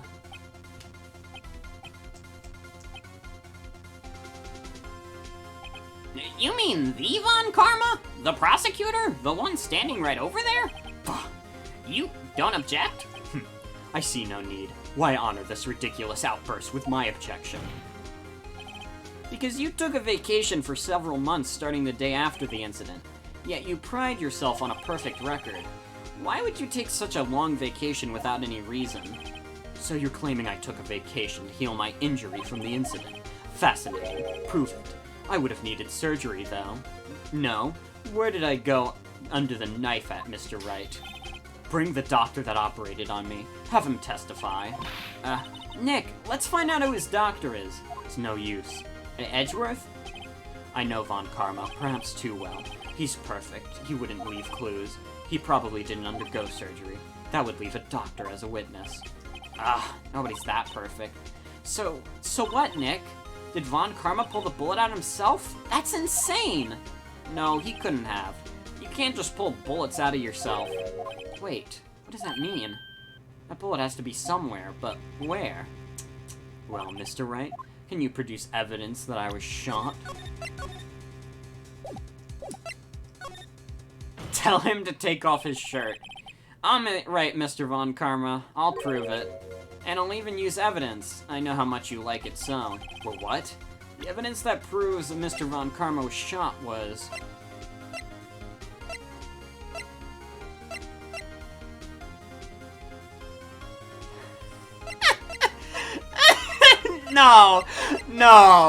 No fucking way. Von Karma is... Von Karma is perfect. He wouldn't risk surgery leaving an evidence trail. So then I ask, where is that bullet now? I think it is unlikely that Von Karma performed surgery on himself. You don't mean... I do. There is a possibility the bullet is still inside Von Karma. Oh my god, this is so fucking dumb. I love it. Is that even possible? For all these years? Well, there's one way to find out. We could use this metal detector. Well, Von Karma, I'm gonna run this over you and see what we find. I refuse. You refuse? But refusing this means... You acknowledge that the bullet is still inside you? Oh my fucking god. Order! Order! Order! Your Honor, the defense requests that we be allowed to use the metal detector. Judge, I call for suspension of this trial. This is an invasion of privacy. The statute of limitations runs out on this case today. It was you who we had to end it right here, right now. Ugh. Enough. I permit the use of the metal detector. Mr. Von Karma, you will submit yourself to testing. Nick, what does this mean? I don't know, but we have to give it a shot. Also, hi, welcome to the stream. I don't know if I know you, Kay, but welcome. It reacted. Something's inside his right shoulder. The bullet! Mr. Von Karma. You. It was you. I was afraid this would happen, and so I remained silent. Indeed, there is a bullet in my shoulder. However, it has nothing to do with this incident. What? I was shot in the shoulder long before the DL6 incident. I claim that the bullet in my shoulder has no relation to DL6. But Mr. Von Karma, can you prove that? Prove? I have no obligation to prove anything. It is Mr. Wright who must prove something here, not I. Mr. Wright? Well, can you prove it? Can you prove that the bullet in Von Karma's shoulder was from DL6? Of course he can't. You don't have any of the DL6 evidence. That's because you took it out of the records room yesterday. With no proof, you cannot convict me of any crime. So sorry, Mr. Wright. No, I'm the one who's sorry, Mr. Von Karma. What? You were close, one day away from freedom. But you see, I have proof. What? Who would have thought that you would dig your own grave trying to convict Edgeworth? I can link that bullet to your shoulder to the DL6 incident real easy. And here's my final proof.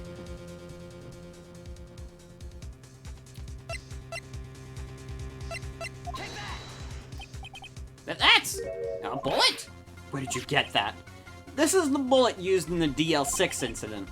This was taken from the heart of the victim, Mr. Gregory Edgeworth. The bullet is preserved quite nicely, with all the ballistic markings intact. Ballistic markings. You may recall the term. It came up in the first trial 2 days ago. Ballistic markings are the fingerprints of a weapon. All bullets fired from a gun are marked with that weapon's unique pattern. By examining the markings, you can tell which weapon fired the bullet. Oh shit, hold on, I got an email.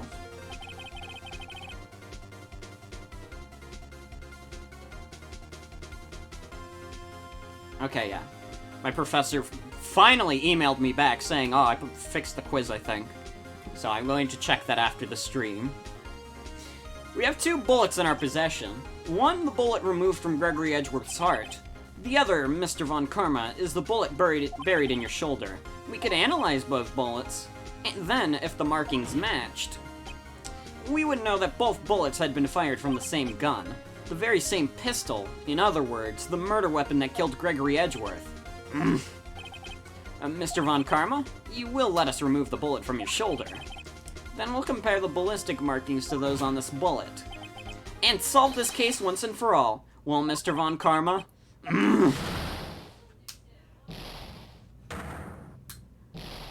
It's doing, like, Pokemon noises at me.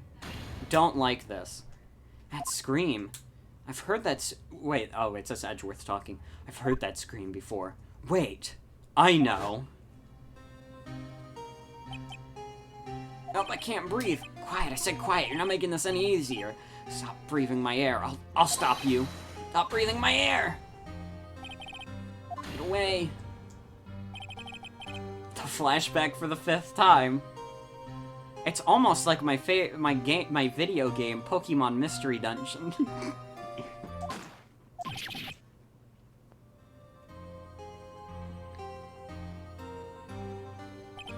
It's that scream I heard in the elevator. 15 years ago.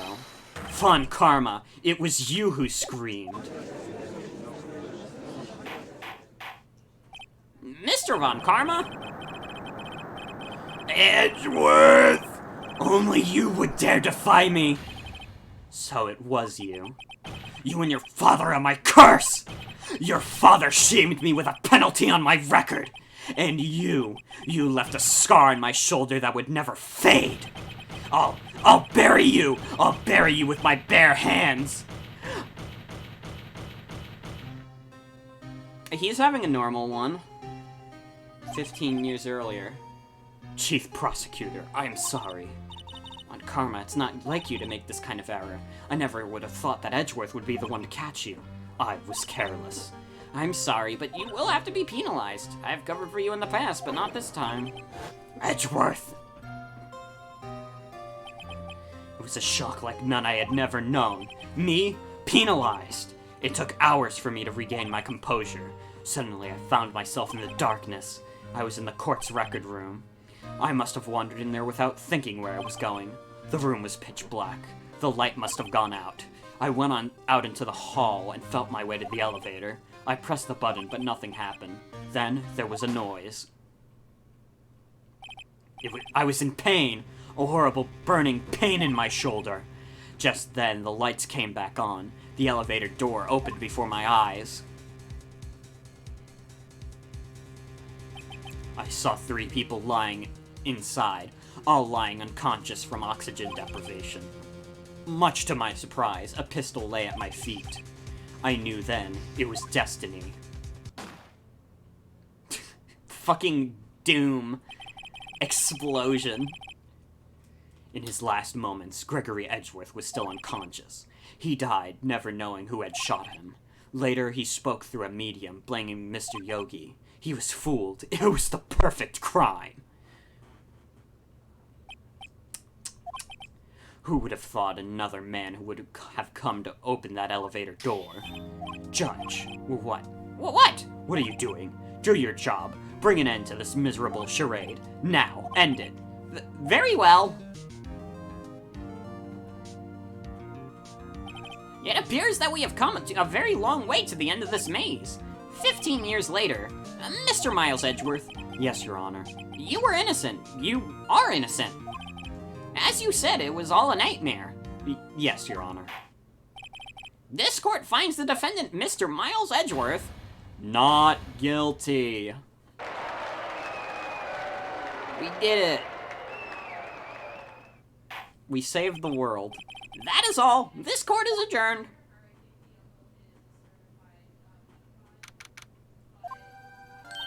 Nick, we did it! Did you see his face? Von Karma looked even paler than usual. He's pretending to be all cool, but inside you crushed him, Nick. Crushed! I gotta say, I'm impressed. It was pretty close, though. I was sure we'd had it. I know, I was on the very verge of tears the whole time myself, but now it's all just a good memory. So it's finally over, Edgeworth. Right. Yeah? I'm not sure how to say this. I know. Try thank you. I see. Thank you, Wright. You're welcome. I think you could have done better than that. Sorry, I'm not good at this sort of thing. You got a lot to learn, Edgeworth. She's got you there. Whoop! Amazing, pal! You pulled through just like I thought you would. I'll never forget this. I owe you one, pal. And tonight, let's party. Dinner's on me. Yeah, my salary went down a bit this month. But who cares? See, Mr. Edgeworth? You should take a lesson from Detective Gumshoe. That's how you say thank you. I see. Whoop! I feel foolish. Don't worry, take it a little at a time. You'll get used to it. It's been 15 years since I've seen Edgeworth this unguarded. Hey, y'all! Lotta! Y'all was great in there. Thank you. Yo, Edgeworth, congrats! Thank y'all very much. I knew you were innocent from the start, of course. Just look at you. You wouldn't stand your hand in the cookie jar even if no one was there. You were the witness on the first day of the trial, weren't you? Yeah, well, let bygones be bygones, eh? Speaking of which, what are you doing now, Lotta? Who, me? I went back to college. I gave up trying to be an investigative photographer pretty quick. Really? That's too bad. Huh? Isn't that the hot dog guy from the park? Huh? It's over, Nick! My life is over! Why the sad face, Larry? What happened now? Oh, Nick, I'm not long for this world. You don't look sick. It's Cayenne's! She's going to live in Paris! Paris, Nick! She's leaving me behind! Should have seen that coming. Oh, Edgy, there you are! Yes, here I am. Congrats, Edgy! Here, a little gift from me in celebration. Celebration? That's unusual for you. Harry Butts! You came along tonight too. My treat, pal. Huh? Thanks. Looking forward to it. Yo, Nick, that's the suit that questioned me. When he says treat, that's not police talk for prison food, right? Right? I think you'll be fine, Larry. Right. Yeah? What's up? That envelope Larry gave me. It's got money in it. Well, yeah. It's not strange. People give money away to celebrate sometimes. It's $38, right? Huh. What a weird amount. I mean, it's not a little, but it's not a lot either. $38 exactly. Nick! Wasn't that exactly the amount of lunch money that was stolen from Mr. Edgeworth in school? 38. No. No, Larry! It was you! What are you so surprised about, Wright? Huh? Larry was absent that day from school, right? But that doesn't automatically rule him out as a suspect. What? Think back to that day 15 years ago. Larry took the day off, but he was bored, so he came into school that day. Then he saw the money lying there, and the rest is history. I never was good at history. Edgeworth, you didn't know, did you? I suspected. I just couldn't imagine Larry protecting you like he did that day. Everyone else was saying you did it. The whole class was against you, remember? Yeah, too well. Right, you may not know this, but we used to have a saying back in school. When something smells, it's usually the butts. I know. really, Wright. I'm surprised you didn't figure it out. Well, this sure is an unexpected turn of events, eh? Edgeworth. You should have told me. Now, Nick, it was 15 years ago. Don't you think the statute of limitations has run out, Mr. Edgeworth? I'd say so, yes. There you have it. Ugh. Where does that leave me? I became a defense attorney because of what you two did. Well, you have always been something of an insufferable emotionalist. Yeah, and you get worked up too easily, too. Death! The death sentence for both of you! Man, if only I'd known I'd become a prosecutor. The same goes for me, only the other way around. For the longest time, I thought I might have killed my own father. I thought I might be a criminal. I became a prosecutor in part to punish myself. If I had known the truth, I might have become a defense attorney after all. Edgeworth, wanna switch right? Hey y'all, line up, I'll take a photo. Hey, photo time, let's go! And after that, dinner on me! Detective Gumshoe took us out on town that night. We celebrated Edgeworth's newfound freedom, even though Edgeworth himself was still in detention.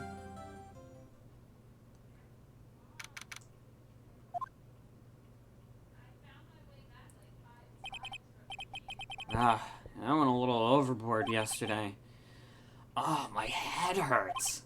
Huh? It's still only 5 o'clock. Maybe I should go back to sleep. What's this? A letter? Good morning, Nick. You were really impressive yesterday. Seeing you, it made me think about what I'm doing here. I'm a spirit medium, in training, of course. I wanted to help Mr. Edgeworth, too. I wanted to help you, but I couldn't. I was useless. So, I've decided to go back to my training. I'll become a full-fledged spirit medium, for starters. I couldn't say it to your face, so I left this letter. Goodbye, Nick. Goodbye? What time is it?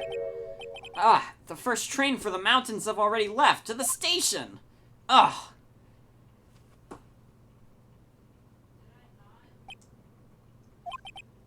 guess I'm too late. Hey, Nick! Maya. So, you're leaving? Yeah, it's hard being a spirit medium who can't talk to spirits. I think you'll do fine without me, Nick. Be good, okay?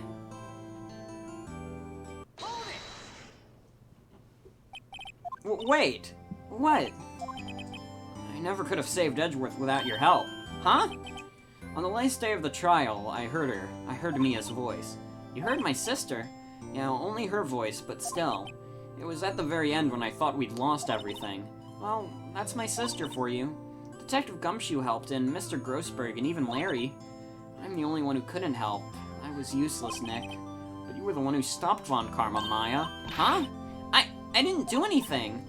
All I did was wander around in a daze. Sorry, but I have evidence that you helped. Evidence? A bullet?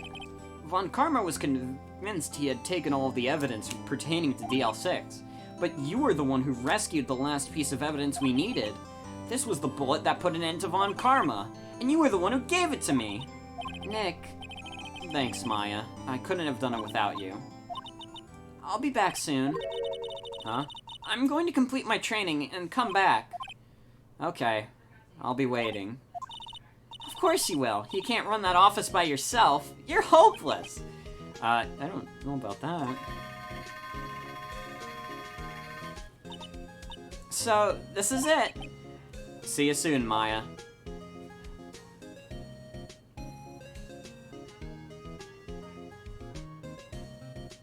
Thanks, Nick.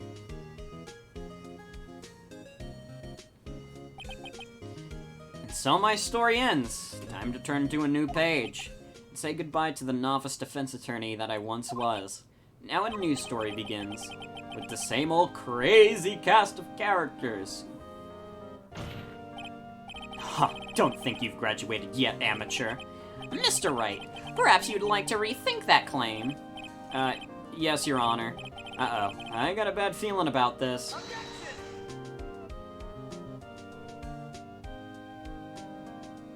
And that's not the technical end. I believe Case 5 is included in this, but that's the end of that game. Hey pal, Mr. Edgeworth came down to the precinct to wish me a happy new year. Talk about a pleasant surprise. Whoop, Detective Gumshoe. Then he hung his head low and went right back outside. Kind of like he was embarrassed or something. Strange, huh? This credit has scenes. Let me turn on the light real quick while credits are rolling. Oh my god, I can't live in this darkness. Darkness. Huh? Nick? Nah, I haven't seen him lately. Ooh, me? I've been working at a cheese shop. That Missy's a nice lady, but she's not exactly what you call a cheap date. Huh? Oh, yeah, she's in Hawaii right now, yeah.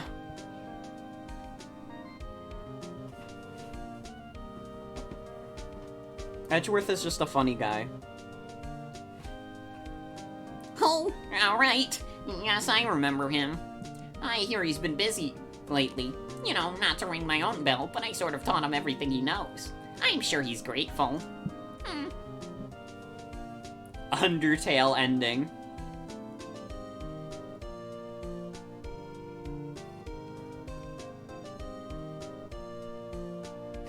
Phoenix, right? Ah, the defense attorney from who I wrote that affidavit for, yes. Oh, you should have known. I've taken over management of the Gatewater Hotel recently. Should you be in the area, please stop by. The fucking bellboy.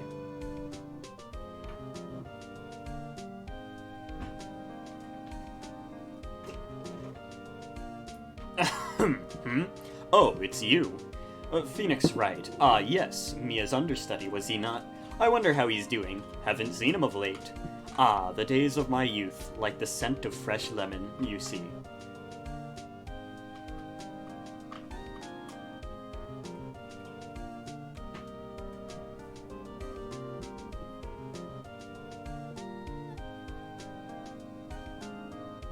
Phoenix Wright? Is he an actor? Well, I'm not buying it. You can't be a star with a name like Phoenix. Did you know that they were... now that I know what a DVD is, everything nowadays I so escaped straight anyhow! I need to know if Larry is making up his girlfriends or he actually dates women who live so luxuriously they forget about him. I'm pleased to announce the Pink Princess is a hit. I sure owe that Mr. Red a great deal. Oh, I'm keeping my face out of the public eye until the show's over. I wouldn't want to ruin any kid's dreams, you know? I like the idea that Larry actually dates these women, and they just don't give a shit. Even better theory is that he thinks he's dating these women, but they just kind of are like, yeah, can you pay for dinner for me? They don't acknowledge him. She says she can't buy them where she is. What kind of place is she living at anyway? He's a pay pig.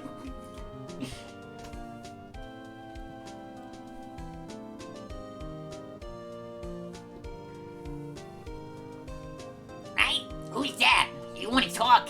Let's talk Pink Princess. Alright. But, you know, I snuck into the studio the other day. And I saw her. The one inside the Pink Princess suit. Ah, what a dog. It was kind of shock for a boy of my tender age. The thought of Larry somehow having this much fucking money to splurge on these women. The hot dog shop is doing real well for Larry. Yeah, I remember Wright, that lawyer guy. Huh, me? I'm in training to become a paranormal photographer. You know that picture I took of everyone? Well, just behind them there's a ghost. For real. Now that's talent. I'm gonna be famous.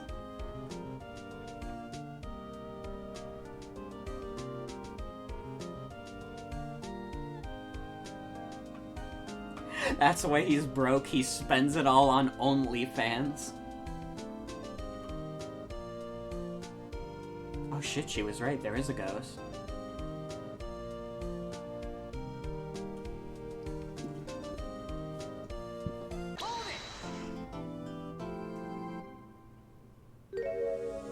Rise from the ashes? I recognize this character.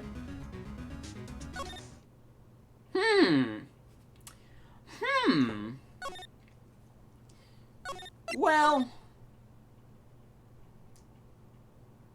I'm assuming this case will be fairly lengthy, too. I don't know if it'll be as long as Turnabout Goodbyes, but I imagine I would not be able to just do it in one night. At the current time we are at, anyways. Everyone's saying, yeah. Want to check it out?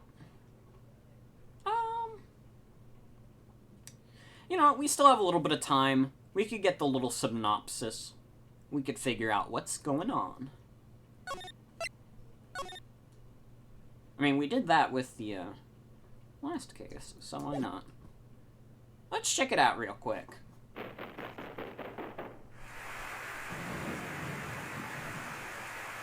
It's probably the same length, if a little shorter. Okay, then maybe next stream we'll do, like, one long stream of this. And if we're not able to finish it in a reasonable time, we won't.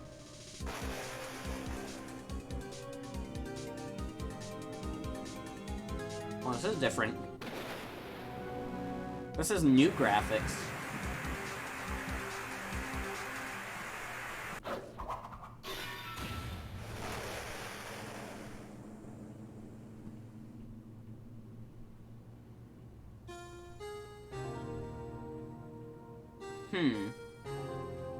This was for the DS. This case rules.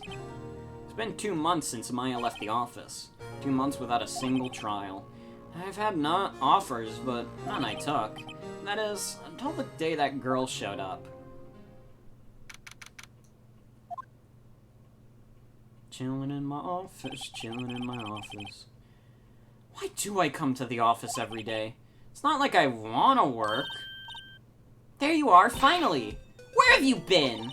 My sister's trial is tomorrow! Who are you? Doesn't matter who I am. It only matters who you are. The famous defense attorney, Mia Fey. Oh, you're not Mia Fey, are you? I'm sorry, but Miss Mia Fey no longer, works here. So you are? The coffee boy? I'm Phoenix Wright, defense attorney. Right. Wait! You're the Phoenix Wright? The Phoenix Wright from the Edgeworth murder case? Yeah, that's correct. It wasn't Edgeworth who was murdered, though. That's a relief, then. You're better than nobody. I'm sorry. I'm afraid I'm not taking cases right now. But you are Phoenix Wright, right? The undefeated defense attorney? Look, I'm not accepting any new cases. I'm sorry, but you'll have to try elsewhere. Please, I'm out of time. But, please, you have to help. It's my sister.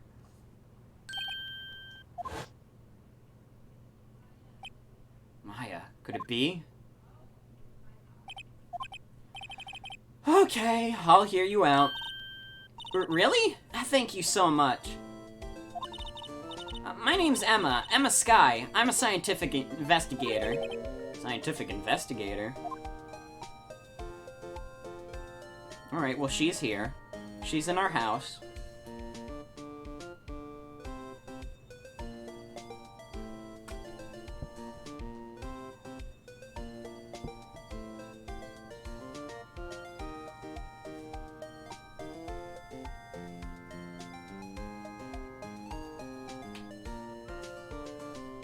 Need a year-long rest after that bizarre Edgeworth case.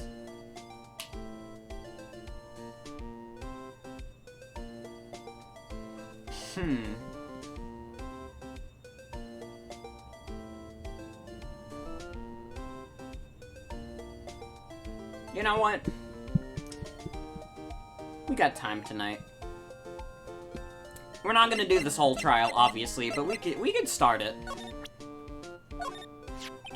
See this? It's my attorney badge. Ah, well, I've never seen a real one before. You're the first one who's actually been interested in mine, believe me. Its composition is mostly silver, but the gold plating is flaking a bit. She analyzed it, scientifically. There doesn't appear to be any corrosion due to sulfides. I'd give you 50 for it. Sorry, but it's not for sale, yet.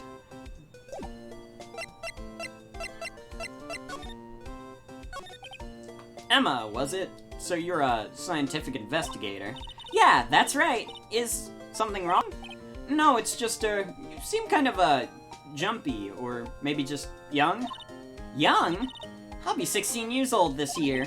Oh, I see. Wait, only 16? I'm set to be formally assigned to forensics in 3 more years. My work is becoming quite well known, at my age no less. So, what exactly is your current position then? Well, legally speaking, I guess you'd call me an 11th grader. But I'm ready to do my job, at my age no less. Great, another professional in the training. So, what's this about a case? You said the trial's tomorrow. My sister didn't do it. She wouldn't stab someone with a knife. She wouldn't. So, it's a murder case. I don't care if there's a witness who saw her do it. She didn't do it. I know she didn't do it. It's a scientific fact. And there's a witness. Just talk to her. You have to talk to her. Right. I suppose I will. I promised her I'd bring Mia Fey, but... That's interesting. How would she know Mia? And also, how did she not know she died? So, you want to be a scientific investigator when you grow up, then? Excuse me? I'm not a child, I'll have you know. Still, it's good to have a goal, albeit a very unusual one. I believe investigations should be done scientifically, don't you? Yeah. Sure can't fault her for a lack of enthusiasm. If this case is handled scientifically, I'm sure my sister's name will be cleared. Your sister? I've been doing research, you know. I'm developing a new scientific method of case investigation. I'll show you when I'm done. I'm looking forward to it. Guess I should get down to the detention center and talk to her sister. Everyone's talking about how Emma Skye gets cynical due to age. Is that... Okay. I've said this maybe on... I don't know if I've said this on stream. But there have been several times where people, like, close to me, and in my, like, circles, they have said that, like, I'm an Emma Skye type character. And I don't know if this is a proper analysis of the situation. I just don't know. I don't know this character like everyone else in this chat room.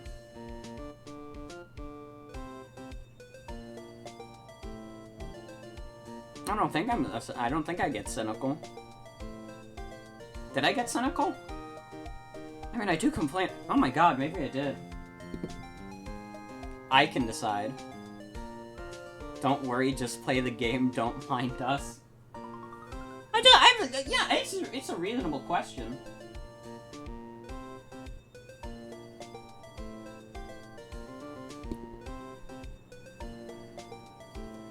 Don't know. It's not that deep.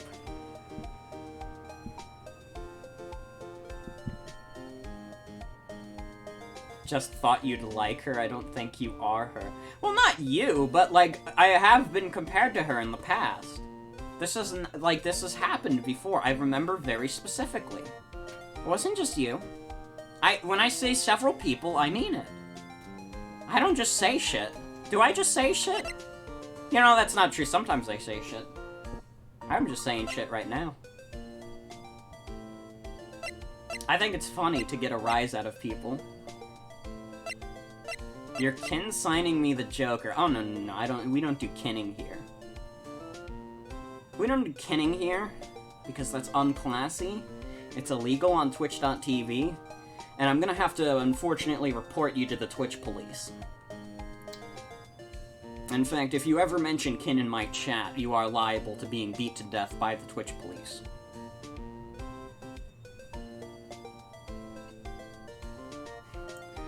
So unfortunately, Joey's days are coming to an end. My sister asked for Mia specifically. This Mia Fey person was a few years below her in school. So they went to the same school, huh? She always told me to go to Mia if I never needed a defense attorney. And, well, I need one. Incidentally, Mia is a woman. Now that you mention it, I guess it is more of a woman's name than a man's. Well, it's nice of you to help your sister out like this. You must be close. Well, actually, when she gets like she is now, I kinda hate her. Huh? But she's my only family. Your only family? What about your parents? They died in a car accident when I was little. Oh, I'm sorry.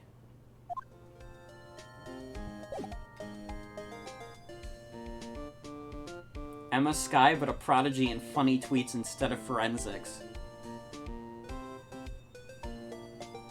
So what you're saying is that if you put Emma Skye over my tweet of Aaron Hansen dying over a cum coma, that'd be in character.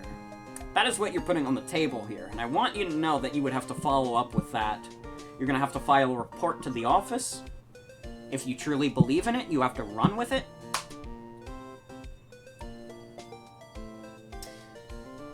Yeah, sure.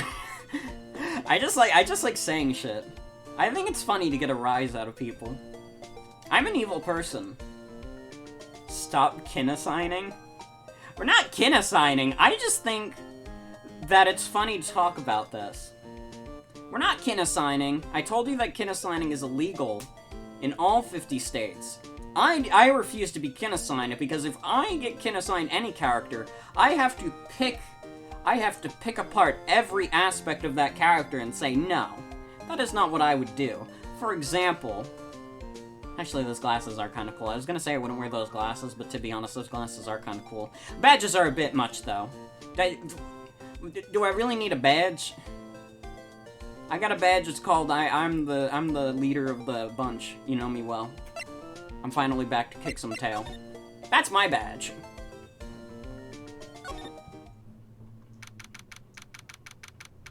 I don't have a problem with the badges necessarily, I just wouldn't wear them. See, I'm picking apart everyone else's analysis of the situation. I wonder what's wrong with Emma.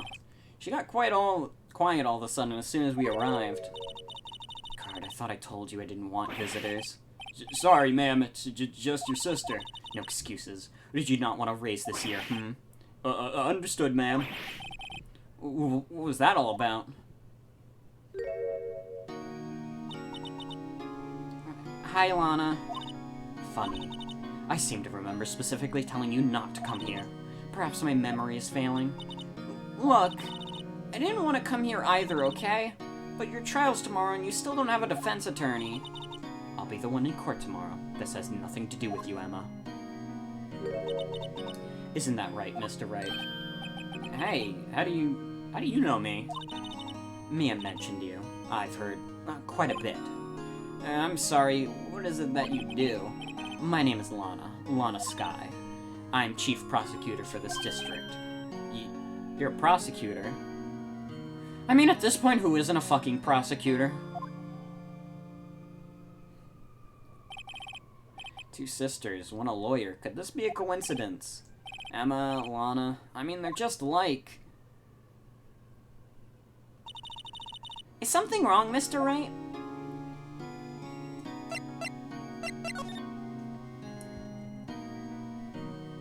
Why do prosecutors dress like nobles? I'm going to a fancy party. I need desperately to dress like a noble for the party. I don't know what this bit is. I don't know what this bit is. This bit sucks. A woman in uniform. Okay. Alright, everyone. I'm just gonna fall asleep right now. Good night. There's something you should know from the start.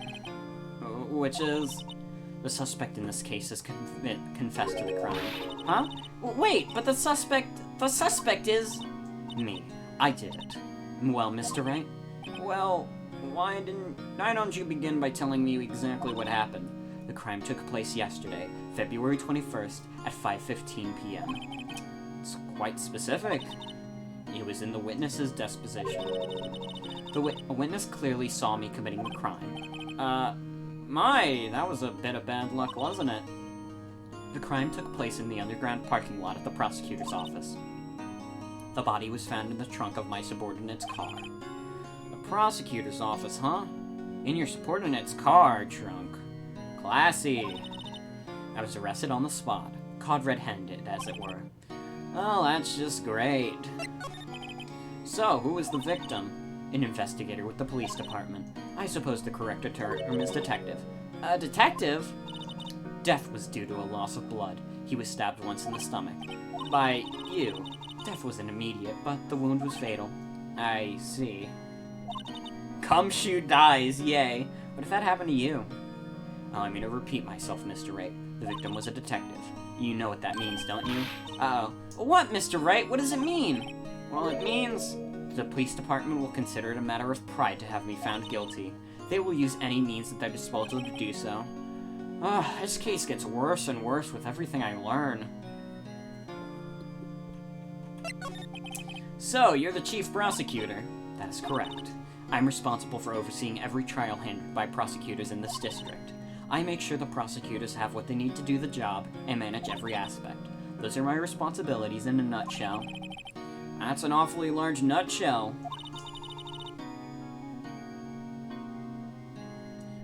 If you get to... I can't read. I can't read your vague posting. Get off of Vent from vent.com or whatever the app is. Still, I'm a little surprised. I would think you'd recognize the district's chief prosecutor, Mr. Wright. Huh? In fact, it seems impossible you wouldn't. Lana? Lana, what happened to your hand? Oh, this. I cut myself by accident. When I stabbed him, that is. Huh? I'm not very good at being a criminal, I suppose. Oh my god, how am I supposed to defend this? Oh, time to change the subject. Wait, she was in the class ahead of Mia, wasn't she? You were in school with Mia, correct? A few years above her? Emma told you that too, didn't she? Well, why not? I did drag him all the way here from his office. Although it seems he has very little in common with Mia. Hey! It was in law school. I was in my 3rd year, and she was auditing the class. She was different than the other students. Different? She was strong. She'd do anything to become a defense attorney. Anything. That was probably why she was attracted to me. Interesting choice of words there. Excuse me? Intellectually attracted. Lana was at the top of her class in school.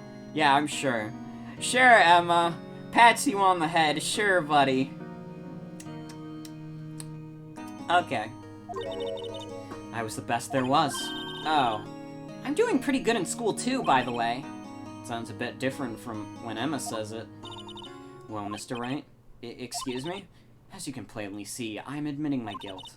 I think it's safe to say there's no way you can take this case. None. But Lana! Why? Why are you doing this to me? You never think of anyone but yourself.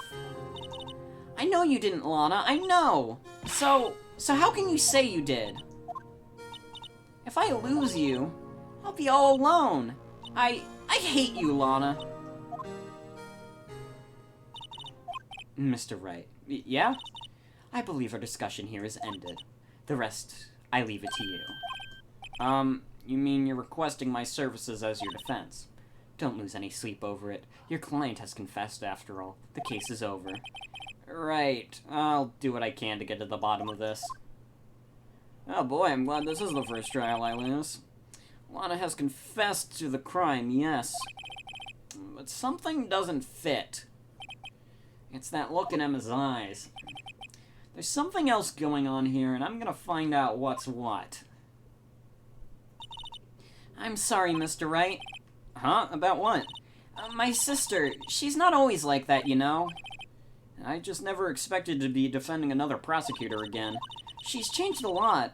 She used to be so gentle, always smiling. Everybody liked her. I see. Sorry, but I'm having trouble imagining that. What happened to her? I don't know for certain myself. I think maybe, well, maybe not. Sounds like there's something that defies a simple scientific explanation. Let's go check out this underground parking at the prosecutor's office, shall we? Okay!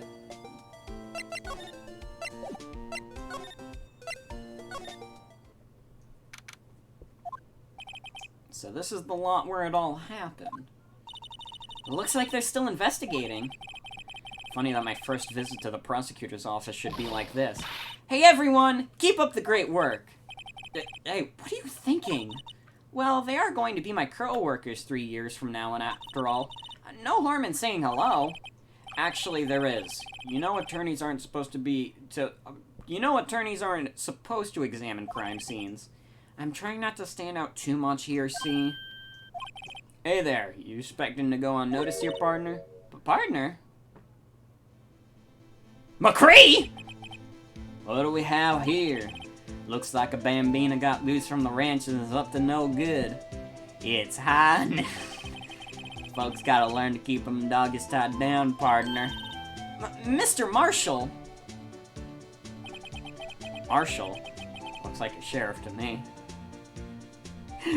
Why is Overwatch here? In my house? Looky here, Bambina. I know how you feel. But this is my gang, Gold Strike, see? Strike? This is our claim, our territory, with a motherload of evidence. If you're fixing to mess with what's ours, you'll regret it, partner. You know what dreams the cacti's out in the desert dream? You wanna know? What's this guy talking about? You head along home now. Happy trails, Bambina. Where the fuck is Winston? Was that, hombre a friend of yours? Kind of, sorta, yeah, he's a detective. Also, Mr. Wright, you should watch, that was almost a microaggression. It was a bit weird to say, Nick. Who thinks he's a sheriff from the Wild West, it seems. Alright. What's this, a wallet? Excuse me, officer? Wait, what are you doing, Mr. Wright? What am I doing? I just found this wallet, so I'm handing it over to the police. I don't believe it. This is real basic. Anything at a crime scene is evidence. Let's be scientific about this, please. Just put it in your pocket. How is this scientific? Sounds like theft to me. I'm called to duty already, and at my tender age. Here, I'll teach you the trick to examining evidence in detail, okay? By the way, her eyes are sparkling. I can tell she's been waiting for this. Okay. Now, look at the court record. You have to be sure to examine evidence carefully on all sides. Now, let's start examining from every angle. Oh look, I think there might be a clue here. You should check it with the press of the A button.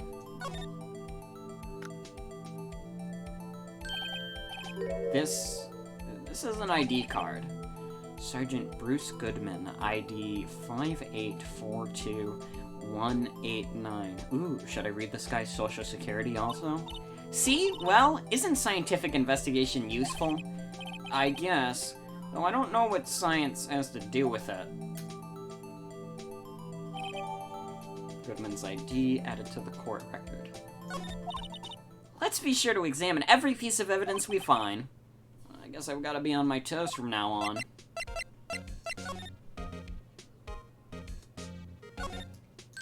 Look, a door! That must mean something! I'm not sure that doors mean anything. No, it won't open! A mysterious lock. I fail to see what's mysterious about it. Mr. Wright, you need to learn to enjoy life more. Let's finish our investigation first, shall we? Here's how to open a wallet. Aha! A ladder! That's a stepladder. What's the difference? In scientific terms, please.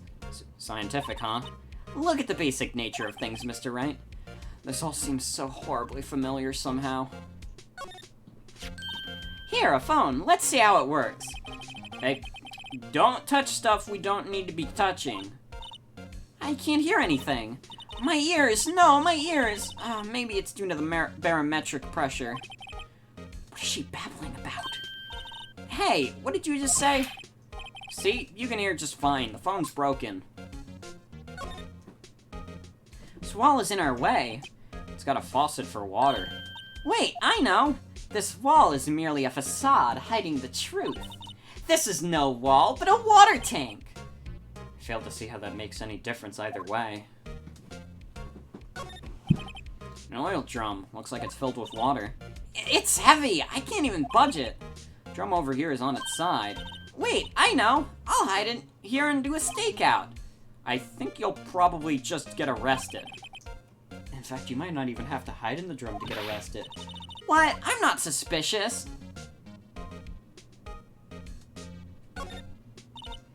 This is where the cars leave the lot. Air on the ground makes it look more like an entrance. What are you talking about? It's plainly an exit. Well, maybe it's both. Kind of a dual purpose. Aha! The theory of relativity. What? I've got to write this down. Hey, Mr. Wright. Maybe, you know, was Mr. Relativity German, or was he British? Mr. Relativity. Are you sure that was his name?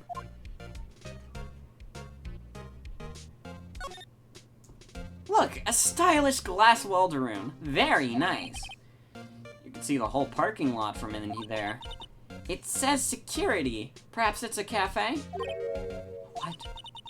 Cafe security. Yeah, that must be it. Let's check it out later.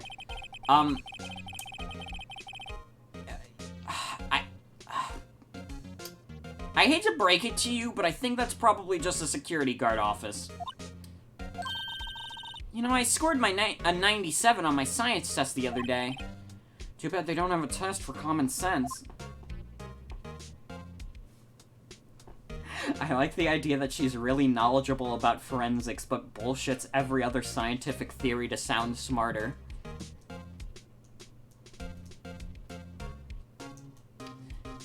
I mean, that's just what I'm doing playing this game. I'm pretending I'm very knowledgeable about the law. And I'm basically just bullshitting everything I say in court. There's no need to hide, my friend, for I am just like you.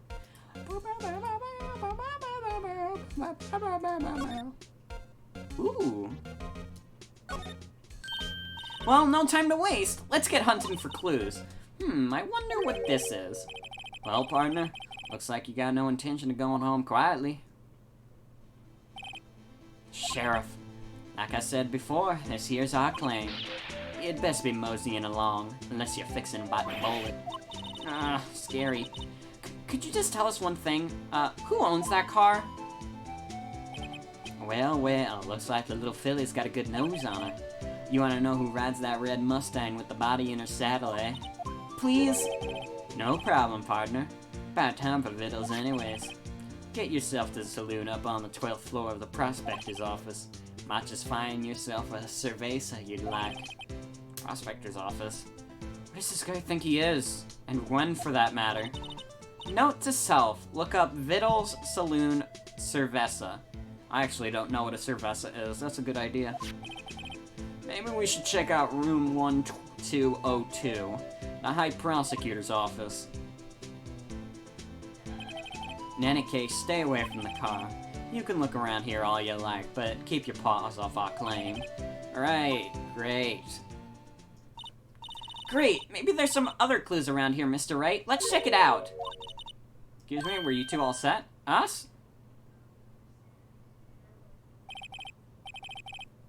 Oh, madame, I must say.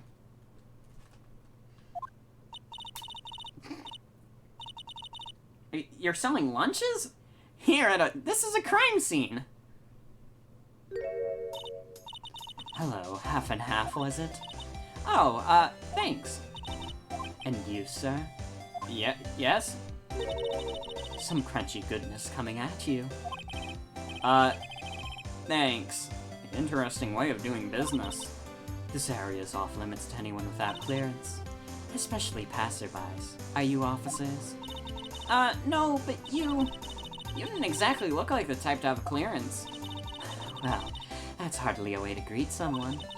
Even in my days as the cough-up queen of Over. Cough-up? Huh? You know, I'm feeling kind of full. Maybe I'll pass on lunch. I'm quite connected to this case, you see. The images are burned into my eyes, you might say. Yes, all the sordid secrets. Secrets? Dear me, you are a slow one, aren't you? I'm referring to the murder, the stabbing of that detective. What?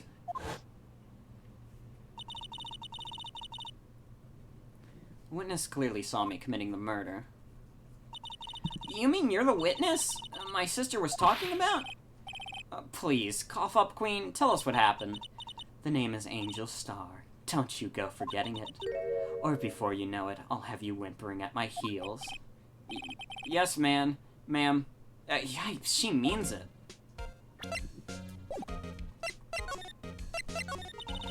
Somehow I knew. Yesterday was a day of destiny. I knew something was going to happen.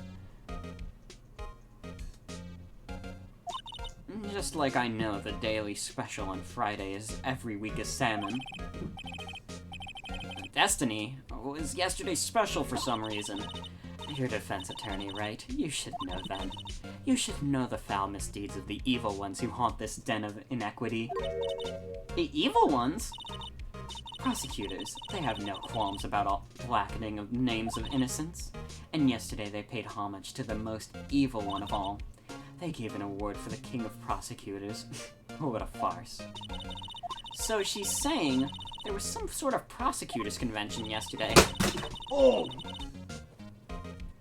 Joy-Cons, are you okay? You okay, buddy? Do you have any personal grievances against prosecutors or something? Or is there some kind of scientific evidence of this, evil? Young miss, mock me at your own risk. You'll soon find out why they call me the cough-up queen. Ew! The most heinous of all the evil ones, the one they awarded yesterday. It was in his car that they found the body. Proof that he devours the evilest lunches of all. Really? Really what? I'm totally confused. One thing's clear, this lunch lady has a thing against prosecutors. So, what exactly was it you witnessed, Miss Starr? It was a fascinating spectacle, to be sure. I now know what they say when they talk about a woman's wrath. To see Lana Skye wield that knife so. Her knife flashed in anger, bringing him to a sad end. It was truly a sight to see. You mean you saw the very moment of the crime?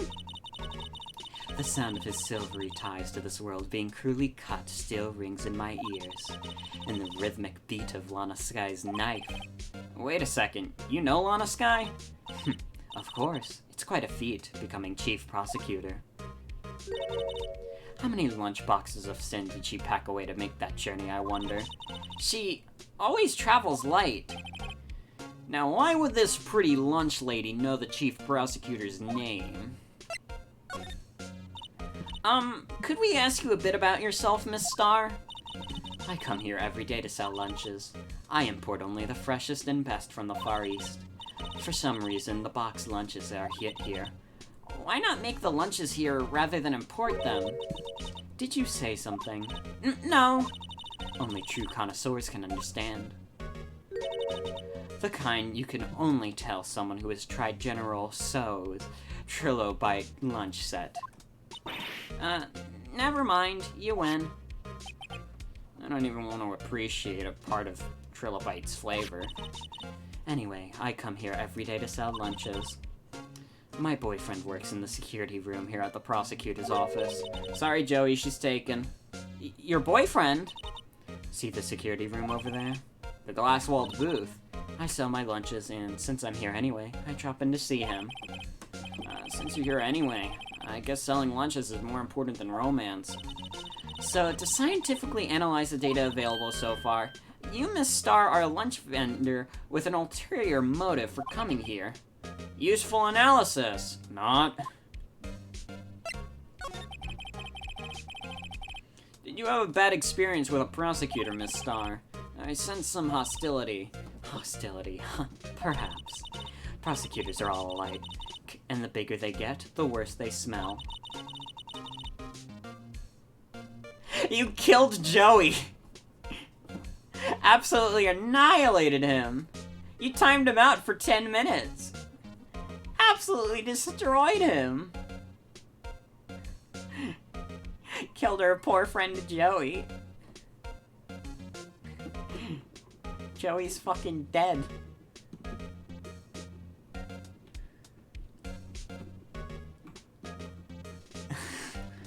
Kind of like 10 days old clams in the chowder.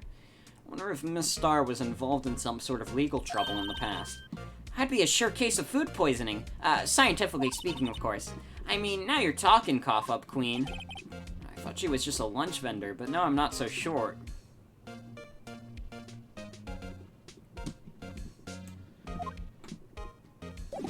Joey, can you please settle down? I'm gonna have to formally request that you settle down. It's okay.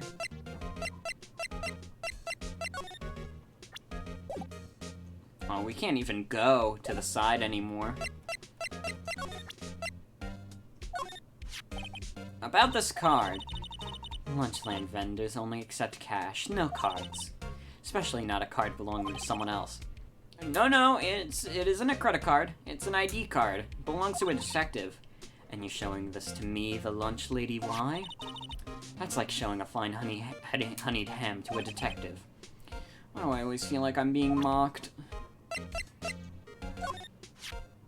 A defense attorney must be able to fight. How about you? Do you think you can win?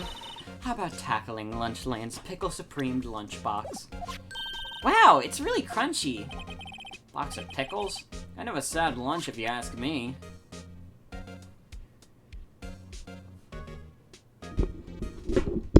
I know a funny joke relating to pickles.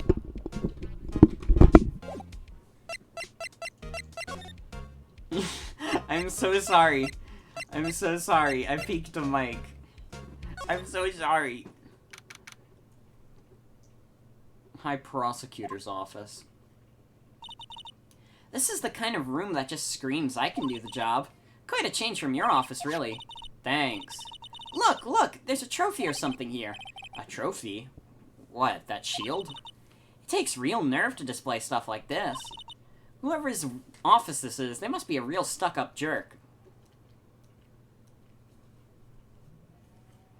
Hold on. Switching controllers. Phoenix Wright. You never tire of prying into other people's business, do you? That voice. Edgeworth. Long time no see, Edgeworth. Huh? Ah! Mr. Edgeworth! You know him from somewhere? Of course! I'm his biggest fan! My sister introduced us once, and... right, her sister is the chief prosecutor, after all. Well, what brings you here? I'll warn you, I've been known to be a real stuck-up jerk. No! Did I? No, it was just Mr. Wright here, Hey, don't blame me. We're just here to investigate a murder case. Murder? A body was found this morning in this nasty, bright red sports car in the parking lot. That would be my car. What of it? What? Your car? I'll say one thing, she can certainly scream. So, the body was found in your car. Go ahead, say it right. You think I did it, didn't you? After you went all the trouble to help me last year, no less. No, we don't think you did it. I mean, it was my sister who stabbed him. Wait, no, she didn't do that. I mean... Wait. So you're the chief prosecutor's little sister, then? Yes, sir. Emma Skye. It's nice to meet you again. Now, that didn't sound forced at all. Ah, now I remember. You've really grown. I'll admit, it was a surprise for me, too. To think that my own car would become the scene of a murder. More surprisingly still, I'm being forced to prove my superior's guilt. I can understand. Wait, what did you say? Lana Skye is the chief prosecutor, the top prosecutor in the district. She can't prosecute herself, so I'll be the prosecutor at the trial tomorrow. You, Mr. Edgeworth? To be honest, it's a bit of a miracle I'm still here at all. What do you mean?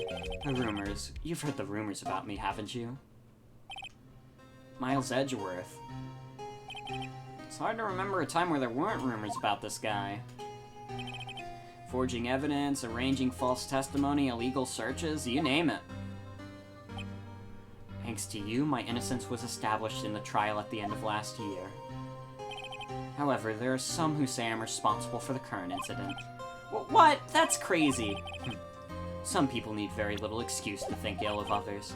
It's a fact of life, impossible to stop. But some of them even go as far as to present me with toys like this. They think it's funny. Toys? That bronze shield. There's gotta be a story behind that one. Chief Prosecutor Skye, yes. We worked together on that case 2 years ago. It was my first big case. That's right, I remember. 2 years ago. I wasn't even a lawyer yet. Since then, I always felt that she was looking out for me. It appears I was mistaken. Mistaken? Why? I mean, I know she's not the warmest person, but I'm sure she felt some responsibility for you. Then, why? Why did she stab someone in the trunk of my car? Not only that, she stabbed them with my knife. Well, what?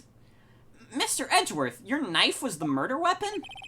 To be specific, it was the knife I keep in the toolbox in the trunk of my car.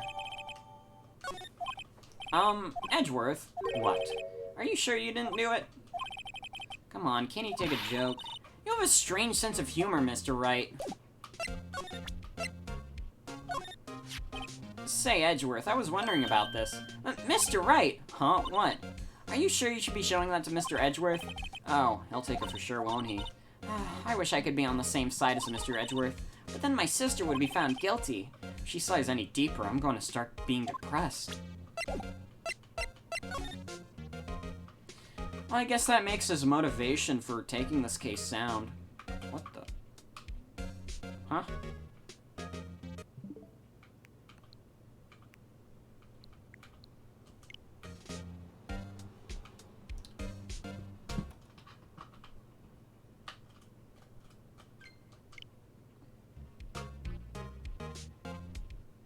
No, I wasn't using my Joy-Cons. It was my Pro Controller. But it's fine now. Sometimes the wire's a bit fucky. Don't worry, I switched from my Joy-Cons. I don't use them in situations where I don't have to.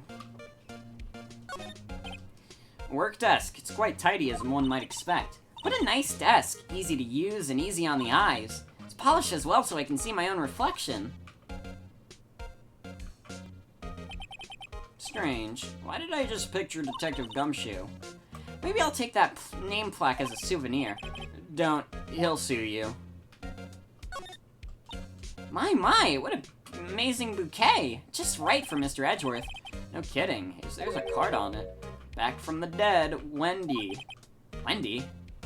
I've heard that name somewhere before. And beside it, a giant steel samurai.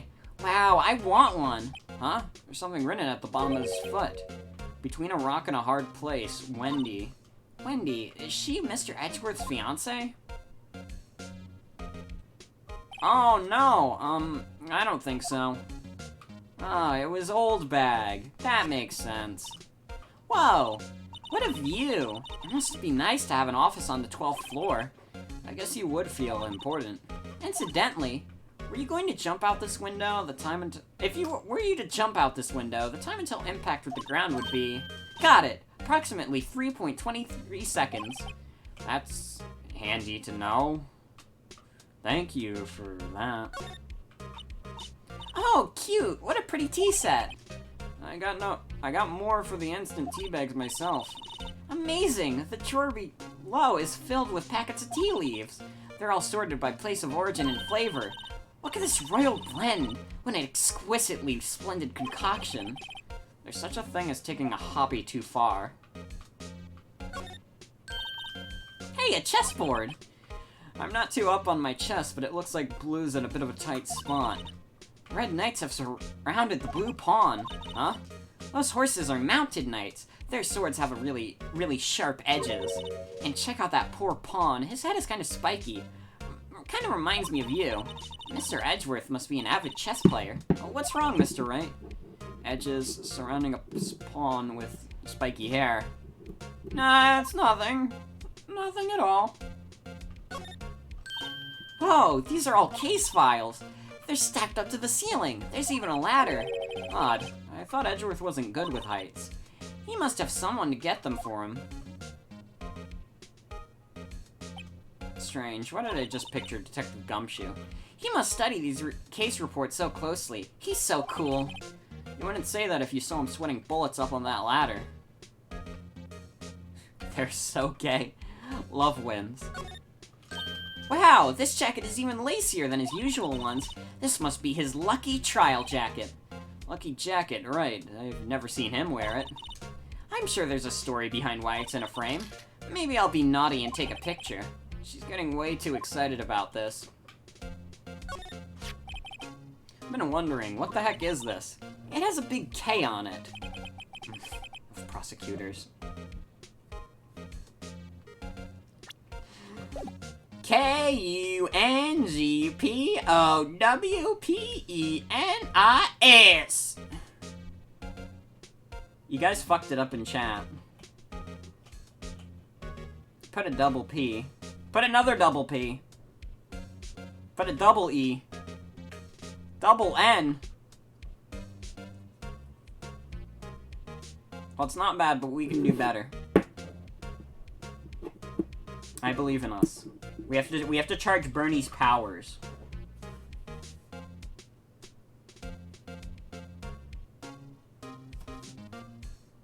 Oh, hold on.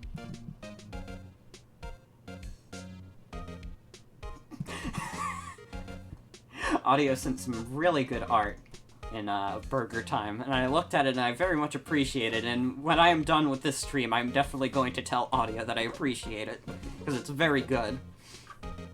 It's not related to this stream, but it's related to my interests. Huh? What's that? It's the King of Prosecutors trophy. King of the Prosecutors? It's a great honor. They send that shield to the best prosecutor each year. What, so? So that K, that's... K stands for king? Yeah, you got a problem with that? I didn't design the thing. King of Prosecutors. Kinda like Employee of the Month, only better. Mr. Edgeworth has such a comfy sofa. Sofas like this make me want to curl up and, take a nap. I bet he pores over his case files here until the wee hours of the morning. Then he takes off his jacket, rolls up his sleeve, and goes to sleep using his arms as a pillow. I don't believe it. She's actually daydreaming about Edgeworth working. I bet in the morning he has sofa hair and little creases in his cheek from the seams. He's so cool. Sofa hair is cool?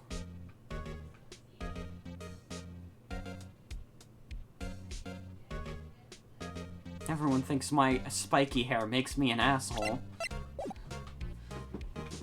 Edgeworth gets it so good. Everybody respect him. Nobody respect me.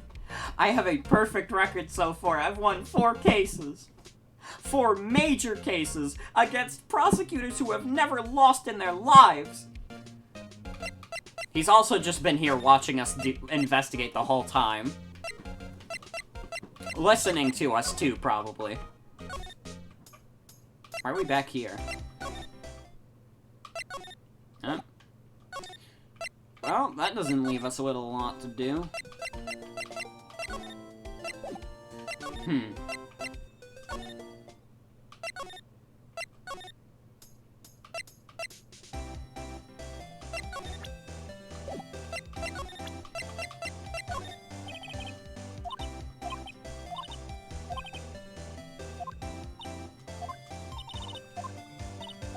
She has a lot of dialogue for, presenting stuff.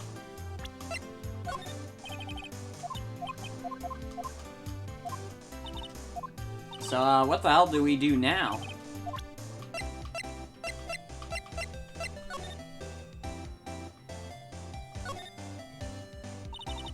This must be the victim's blood, right? Either that or Edgeworth cut himself peeling an apple. What's Edgeworth doing with a knife like this anyways? Hey, maybe he spends his weekends roughing it out in the wild. Edgeworth in the wild? I think my fruit peeling theory is more likely. Are you kidding? I always pictured him as an outdoorsman. Now there's a scary thought. Whoa! Whoa! Whoa! This is graphics! This is graphics in 2013! Whoa! Whoa! Whoa! Yeah! Yeah! I feel like I'm back in, like, high school. I used to take this class called software engineering, and, like, there was one point in the class where we had to make, like, 3D models of shit. I feel like I'm doing that right now. Because we used this one program. I don't remember what it was called. It wasn't Blender. It was some other more obscure, like, 3D modeling program, and it had, like, its little store, and you could buy 3D models just like this.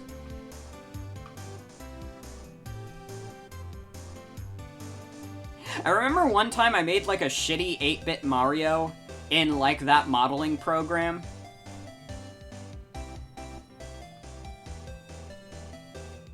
I made, like, a shitty 2D 8-bit Mario in that program, but for some reason, my teacher thought it was so good that he was like, "Did you take this from the store?" And I was like, "No, I made that myself. It's not even that good." This, like, shitty 8-bit Mario. We were supposed to get the 3D models as keychains, too, because he has a 3D printer, but mine never got printed out. It's fucked up.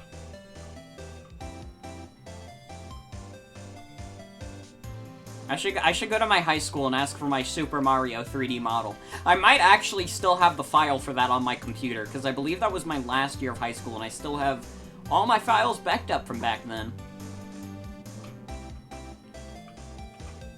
I'm gonna head to my high school, ask for my 3D printed 8-bit shitty Mario.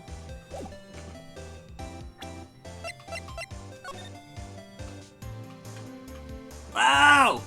Whoa! Ugh.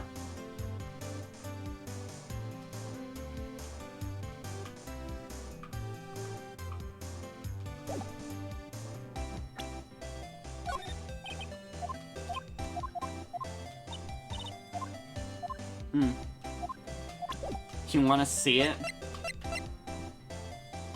It's addressed to Squidward tennis balls. Squidward Tortellini? Oh my god, it's also like 10:30.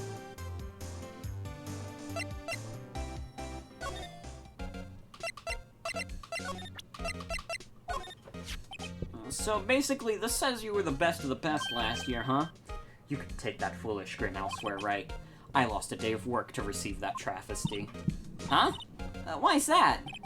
I had to go to the police department to receive that broken shield. The police department? Yes, right next to the police station downtown. You've been there, haven't you? Where Detective Gumshoe works? Yeah. I was wondering something about your shield. Why is it broken? What does it matter? I've got more important things to worry about. Oh, right. He doesn't seem too concerned about his award, for better or for worse. Yesterday was a very busy day for the prosecutor's office. Maybe we should ask him more about yesterday.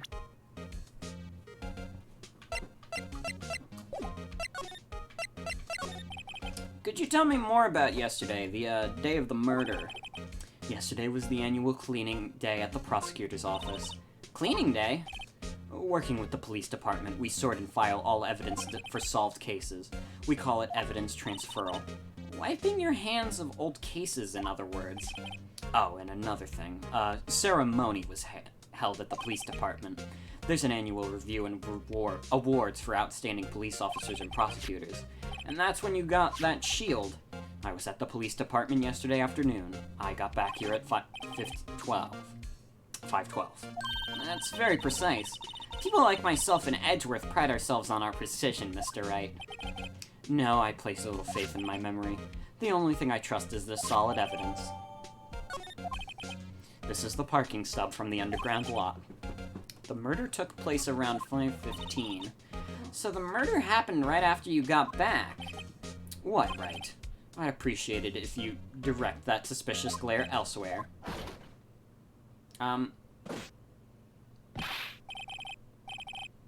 Excuse me, but is, Mr. Edgeworth, anywhere on the parameters? On the premise? I'm Edgeworth. What is it? I'm here, sir, at the request of the chief, sir. I've got your report, sir. Report? What? Did you find any new evidence in the case against Chief Prosecutor Sky? I don't like the way this conversation is going. Sky, sir? No, sir. No name of that kind, sir. Not in this report, sir.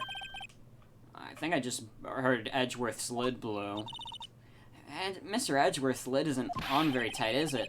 I made a clear request to the police department, did I not? I need to focus on the trial tomorrow, so don't bring me anything unrelated. Sir, but, sir... I'm just following orders, sir. They told me to bring this here to you. I wasn't aware of your... Give me your name. Yes, sir. Meekins, sir. Officer Meekins. Right, Officer Meekins, take your report and leave. And good luck with that raise next month. But sir, I didn't know. Poor guy. Looks like he was absent on the day they gave out brains and good luck. Right. Yes, sir? You caught me off guard. As you can see, I'm busy. You may leave now. Well, let's do what he says, Mr. Wright. The victim was a detective from the same department as that patrolman just now. Go down to the police department. You can ask more there. Thanks. Seems to have finally calmed down at least.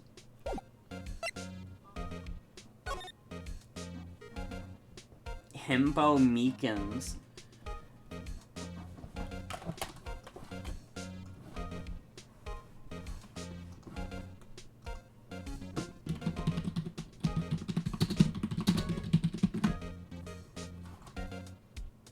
You want to say that again? Why did I say it out loud?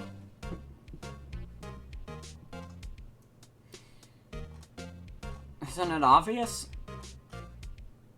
I have no excuse. I just say things. However, it's very important that you listen to this right now.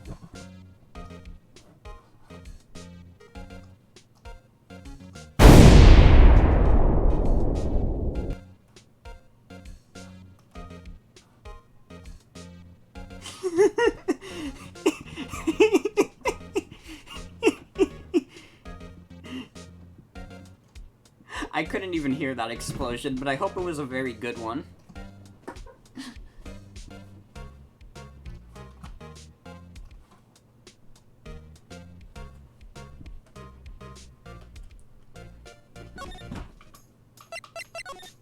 Let's get out of here. Police department. Oh, we're finally here. Why would they put the police department so far away from the prosecutor's office? Beats me. That took almost 30 minutes by taxi. Traffic wasn't even that bad. Police department, huh? I've only ever been to criminal affairs next door. Hold on, what's that?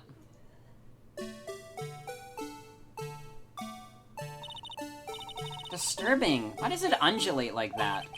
Oh, wait, I know. This is the, Blue Badger. They're trying to make him the police mascot. Wow, Mr. Wright, you sure know a lot about the police. Still, he does seem familiar somehow. Forget the Blue Badger. Who's that next to him? Someone appears to be dancing with the Blue Badger. Uh-oh, he noticed me. He sure is running over here fast. Hey, pal. What are you doing here? That's my line, Detective Gumshoe. Specifically, why were you dancing over there? What? Well, at least he doesn't seem to be busy. This is our chance to get information. Hey, I'll have you know I'm a very busy man, pal. I'll give you one word of advice, pal. You'd better not agree to defend the suspect in this case. Well, why not? Huh? Well, it's just that the chief prosecutor has confessed to the crime. She says she summoned the detective to the prosecutor's office and she killed him. But what if she's not telling the truth? Yes, well, no. Come on, pal. There's plenty of evidence against her. But what if the evidence was faked? Hey, pal, can I speak to you for a second? Oh my god, I have a 3D model of my badge now! Anyways, what were you saying, Gumshoe? What were you saying, Gumshoe? Huh? Me? Why is this little girl so peeved at me? She's a relative of the suspect. She's Lana Sky's sister. Whoa, the chief prosecutor's little sister. Just please investigate this case carefully, okay? Scientifically. Yes, sir. Oh, by the way, you might want to keep your voices down. You don't want to be overheard using words like faked. Huh? It's a sensitive issue with us these days. So, what are you doing here, Detective Gumshoe? Me? Oh, well, nothing, really. They kicked me out of criminal affairs. Detective Gumshoe, what did you do this time? What do you mean, this time? Then, what happened? I know things are busy right now. I mean, with my sister's case and all. Yeah, it's true. We've never had a chief prosecutor murder anyone before. Only the highest ranked people are being let into criminal affairs now. The lowest ranking guy in there is our chief of detectives. They're not letting any of us rank and file detectives in at all. None of you? I know this is an important trial, but isn't that a little odd? So anyways, I thought I'd spend the day getting the Badger dance down pat. Isn't there anything else you could be doing? The chief of police is directly investigating this, pal. And Officer Marshall was assigned to the underground parking lot. Officer Marshall. Now that I think about it, Emma did seem to know about that Marshall guy. A patrolman in charge of a crime scene. It's unheard of, pal.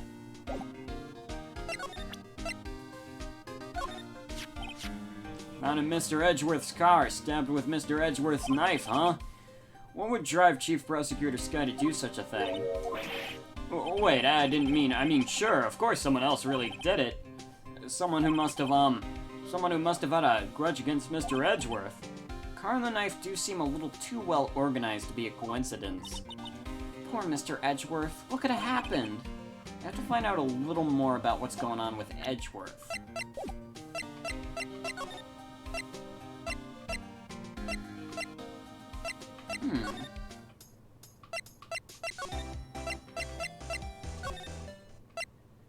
Oh, he's gone. Okay, never mind.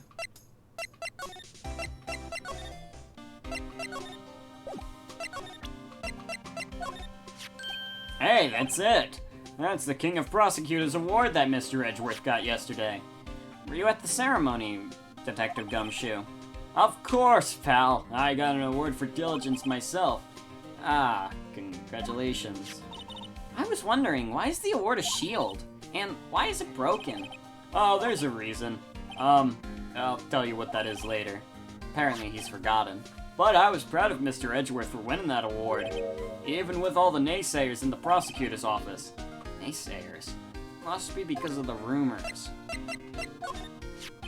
Detective Gumshoe, what can you tell me about this? Huh? Hey, pal, this is a detective's ID card. You can't just keep that. You have to turn it into the police. It's people like you that get me into so much trouble all the time. Meaning Detective Gumshoe must drop his card a lot. Let's see, Bruce Goodman. Goodman? Sounds familiar. Nah, my mistake. But didn't you work together in criminal affairs? Whoa, now I remember. Bruce Goodman, he's the victim. That's what I thought. Can you tell us more, Detective Gumshoe?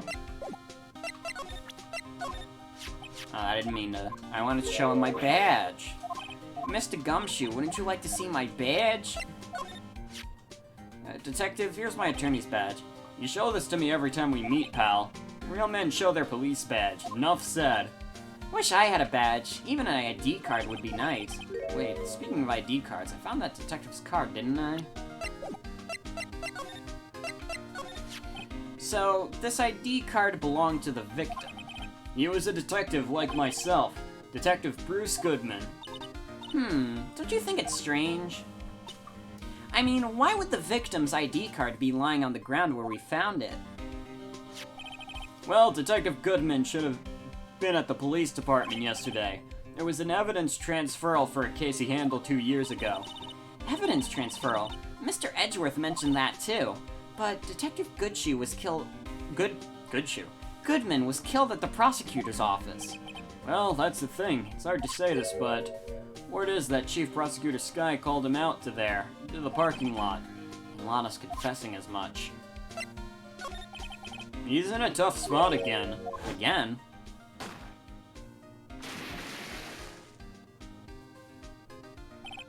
Well, it all started with the murder of that defense attorney, Hammond. But Mr. Edgeworth was found innocent. Listen, pal, there have always been rumors about Mr. Edgeworth. Forging evidence, making deal with witnesses. Nothing outright, but there were always whispered rumors. Ever since he was accused of murder, no one's whispering. They're practically shouting. But there's no evidence against him. Well, Mr. Edgeworth has always had unusually strong ties with the department higher-ups. It's only natural that people would be suspicious. I had no idea he was under the gun. Anyways, this latest case has started a new rumor. People say the only reason he took this case is because he was aiming for the chief prosecutor position himself. What? But I know the truth, pal. Nobody wants to be the one who has to prosecute the chief prosecutor. Mr. Edgeworth is biting the bullet on this one. He's doing all this for us.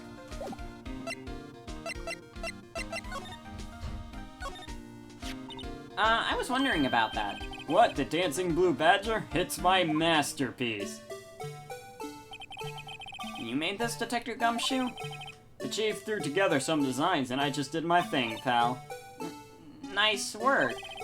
It's battery powered so it can go anywhere. There's no switch so it just dances until the batteries die. Poor Blue Badger. Fated to dance until he drops. I guess that's evidence. And that's all I know about that. I'm not officially on the case, you know. Thank you. Why aren't you handling the case, Detective Gumshoe? We met the guy who is... what was his name? The guy in the parking lot. That'd be Officer Marshall. He was appointed directly by the chief of police.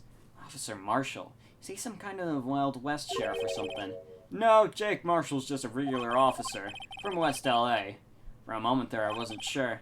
Look, pal, let me try and make things a little easier for you. Show them this and they'll let you examine the crime scene. Maybe. I'll be surprised if this gets us anywhere. Just act like you're supposed to be there and nobody will look at you twice, pal. I was wondering about that. What, the Dancing Blue Badger? It's my masterpiece.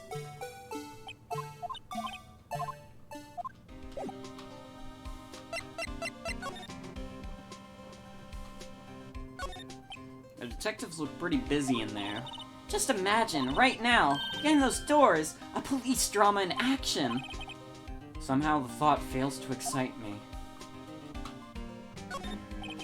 Look, that patrolman is saluting the other guy. He must be a detective. And I said, hey, you do that, your soup will get cold, buddy. That's hilarious, sir. I laughed so hard I cried. I guess he wasn't saluted. He was wiping tears from his eyes. Make a good pair. Mr. Wright, do you know why patrol cars are painted black and white? No idea why. Well, I think they're designed after a panda. A panda. Not that I have scientific proof, it's just a theory.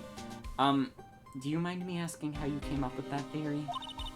It was when I was on a school trip. I saw a patrol car and it came to me. We had just been to the zoo, see? What about zebras? Or did they not have those at your school?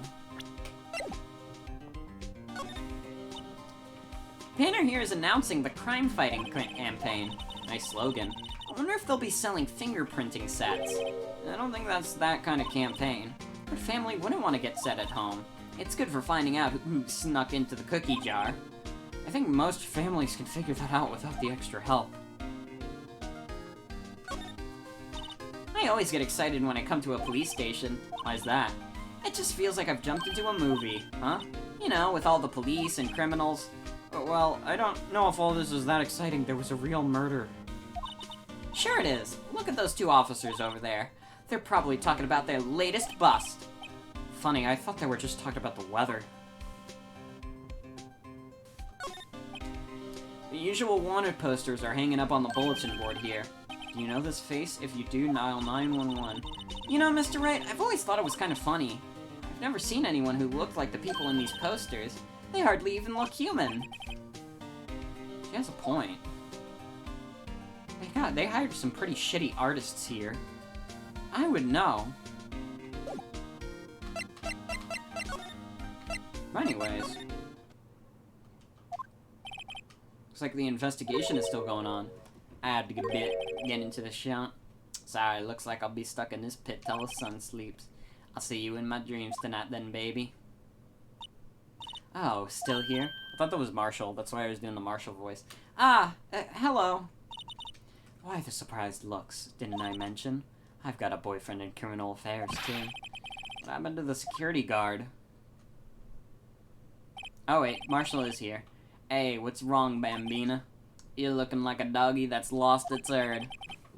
Jake Marshall. Strange guy to put in charge of a crime scene.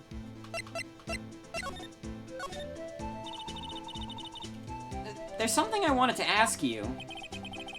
Scene of the crime, gold grave for men who have lost their dreams. And me, I watch over them as they sleep, dreaming of the desert's harsh judgment. He's asleep. Well, should we show this hopeless case something to catch his interest? There's something I wanted to ask you. Scene of the crime.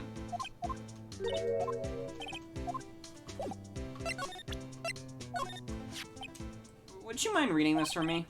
What's this? I warn you, fan letters to me go right in the spittoon. It's a letter of introduction from Detective Gumshoe. May we investigate? Gumshoe, that old cow dog? He holding a birthday party or something? Huh? Look, where it says letter of introduction, it says invitation. I think he just miswrote it. Wait, why am I getting all defensive here? No worries, this proves it's from Detective Gumshoe. Better than a blood test. I guess I better let you in then. Thank you, Officer Marshall. Oh, that's right, he's a patrolman, not a detective. Which reminds me. Hey, wait a sec. Isn't a crime scene supposed to be handled by a detective or a hire? Well, folks, the clues are calling. Welcome to the Gold Strike. Be like the settler. Strike out for lands unknown. Manifest dynasty. Let's have a hootenanny. Note to self, police investigations are like settling land. Well, Mr. Wright, what do you say? I say I won't be needing this anymore.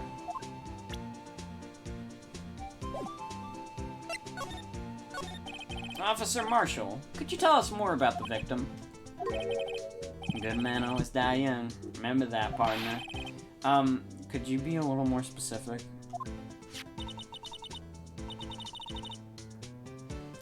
Bruce Goodman, he was a detective, right? Well, aren't you a feisty doggy there now? Detective Goodman was stabbed here at 5:15. The smiling Madonna told me the tale.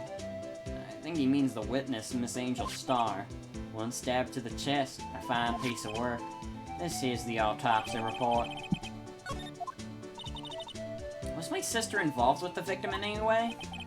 Funny you should mention that, Bambina. Chief Prosecutor Sky and Detective Goodman had nothing in common at all. Nothing in common? They apparently worked together on a case a few years back, so there's no motive. Goodman wasn't a particularly gifted detective. That's one reason why he didn't do much work with the chief prospector. But my sister called the victim here on the day of the murder, right? Here to this parking lot. So it seems, like calling an unarmed man to a shootout at a high noon. Sorry to mention Germa, but apparently he can breakdance. Oh, it's fine to mention Germa. I mean, Germa's not banned. We could look at Germa breakdancing real quick.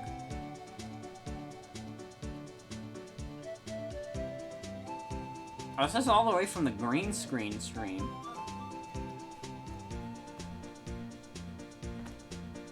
No, yeah, that makes sense.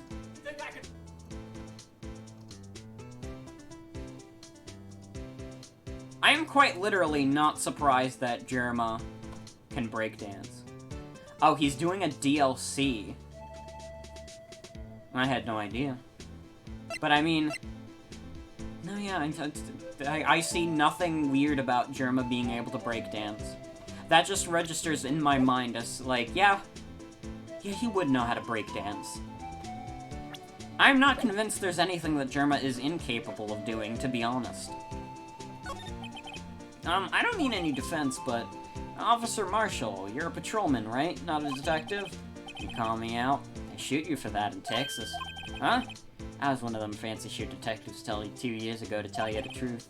Oh, really? Now he tells me. But you're a patrolman now, so how can you be in charge of a crime scene? Nothing gets by you, does it, Bambina? So why are you in charge? No reason. We're just short on hands right now. I'm keeping an eye out in the meantime. That's odd, though. Detective Gumshoe was saying he had nothing to do. Nothing important, at least. He's nothing but a sad old cow dog that can't find his tail. Maybe it's because he runs with that Edgeworth, eh? Edgeworth? That cow dog's been kicked out of this cattle run by order of the chief of police. Just, he don't realize it yet. Detective Gumshoe kicked out of the investigation.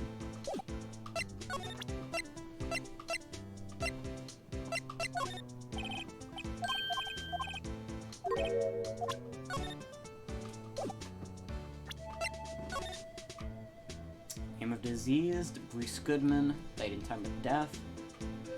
Cause of death, loss of blood from chest wound. Assessment, wound was caused in by a 4.5-inch knife. A single stab wound was found.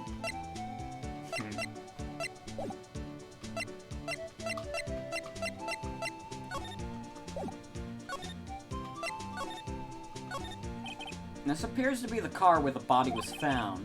Looks like the lock in the trunk is busted. Crime took place in the underground parking lot at the prosecutor's office.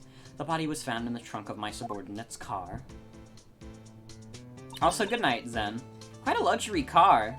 It just screams I have money to burn. Yeah, prosecutors get the big bucks.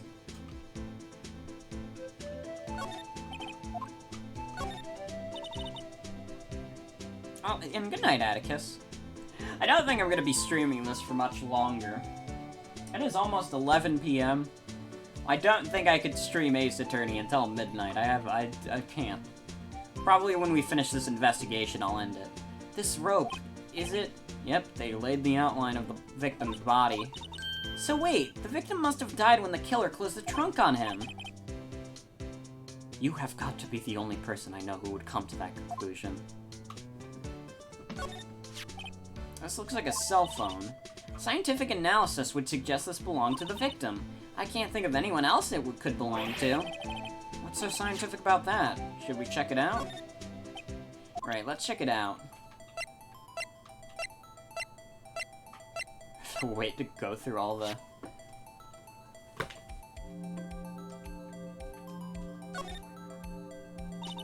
Man, what a boring strap. What's wrong with it? Everyone has different tastes, you know. Here, check out mine. It's a pink princess strap. These are hard to come by, you know. I see this series is as popular as ever with the kids.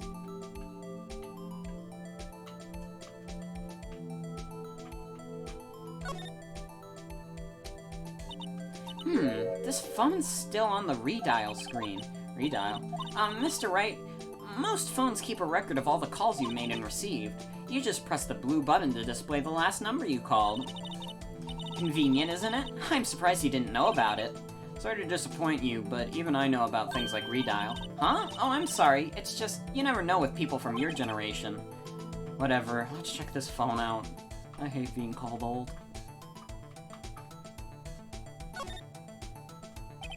Now to see who the owner of this phone called last. Note to self, a defense attorney doesn't think first, he just pushes the button.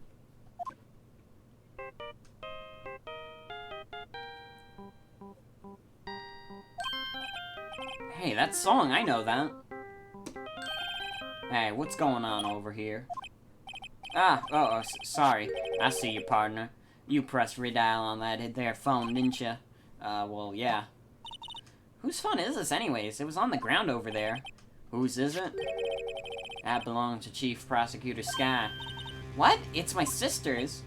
She apparently dropped her when she was taken into custody right after the crime. Look, the last call was made right when the murder occurred. Looks like she was fixing to call someone. Except she only spoke for a few seconds according to this. Who did she call? No idea. Sorry, partner. Now, I got a question for you, partner. I heard a phone ring just now. One of them newfangled ringtones. Oh, that. Oh. I'm sorry, that was my phone. Whoa, what? Your phone? Yeah, it's kinda strange, but, someone called me right as we picked up the phone, a wrong number. I hope that you're not lying. They shoot you for that in Texas, partner. Uh-oh, I've incited the wrath of the Lone Star Patrolman.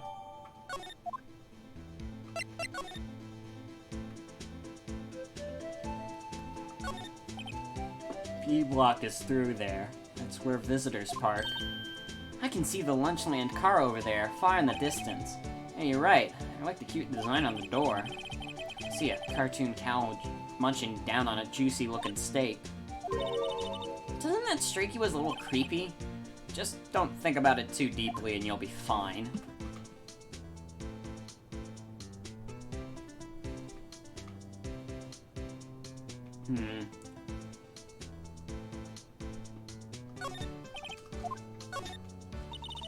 A block. This area is reserved for prosecutors.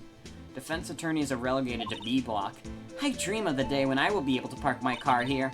I'll go over to B Block to buy my hamburgers from you, Mr. Wright. I'm not planning on giving up my job that soon.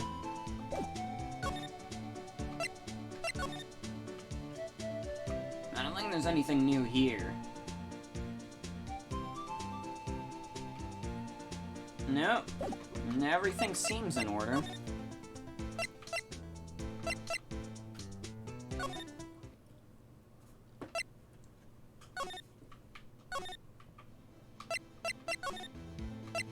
Oh, I'm starting to get a little tired.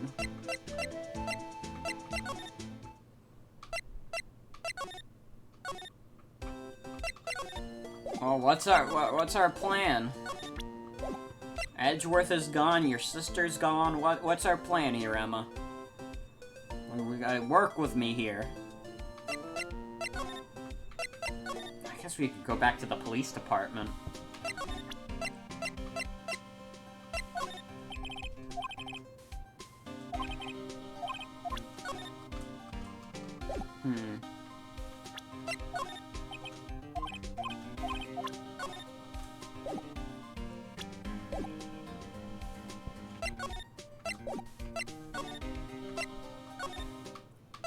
You got anything new to say? Oh, you do. Never mind. So, there's no connection between Detective Goodman and my sister. That's correct, but there's a gold man of evidence against her. And the prospector tomorrow is none other than Edgeworth himself. I'm afraid your sister's fate is decided, Bambina. Many condolences. Officer Marshall. Yeah, Bambina? How can you say that? You and my sister, you were... Is there something between this cop and her sister that I don't know about? I apologize, Bambina. Something must have gotten to me. Maybe it's that dry wind that's up blowing through the prospector's office. I wonder ill will. Someone's up to something here, but who? Suspicions about Mr. Edgeworth have been flying around for nearly 2 years now. Forged evidence and arranging testimonies, you mean? He was unbeatable because he did whatever it took to win. Unbeatable, that is, until he met you. But rumors are just rumors, aren't they? These are prospectors we're talking about. Evidence is everything to them. If you follow the rumors about Edgeworth to their source, you find one person. But they're off limits. Untouchable, you might say. One person who? Hate to say this, but it's your sister, Bambina. Chief Prospector Lana Skye. What? My sister? Edgeworth couldn't wrestle all those cattle by himself. Some people load their guns with bullets, some people load them with deals. What, you're saying Edgeworth was making deals to win trials? Where there's gunshots, there's bound to be bullets. That's what the old-timers say. There's a big old secret hidden around here somewhere. Everyone knows it. Is that why Detective Gumshoe was taken off the case? Did they target him because he was closest to Edgeworth?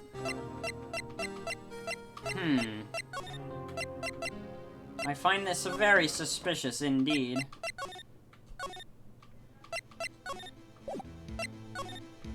Very suspicious.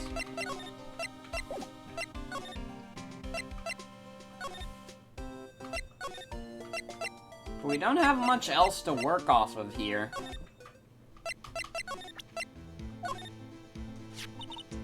My sister's cell phone. Last time it was used was 5/18, right after Goodman was killed. Maybe she was canceling her date for tonight. Why did Lana make that call? Alright, compadre, count to 3. You gotta do that if you're going to draw evidence on someone. That's what we do in Texas. Remind me to never visit Texas.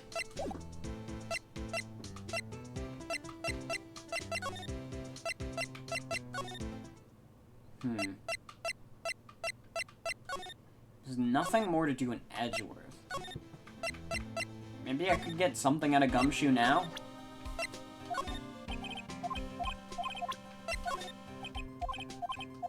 No, he's not gonna fess up.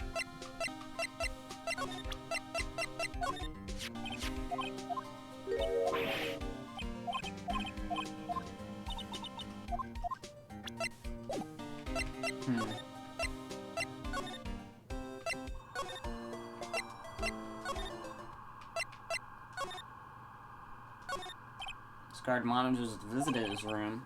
He's frozen in fear of the frigid Miss Lana. I'm feeling a bit chilly myself.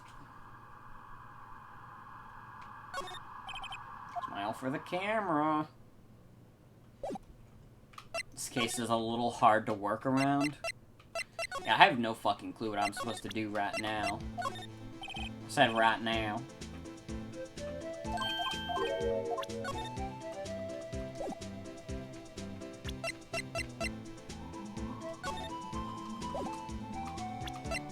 Right now.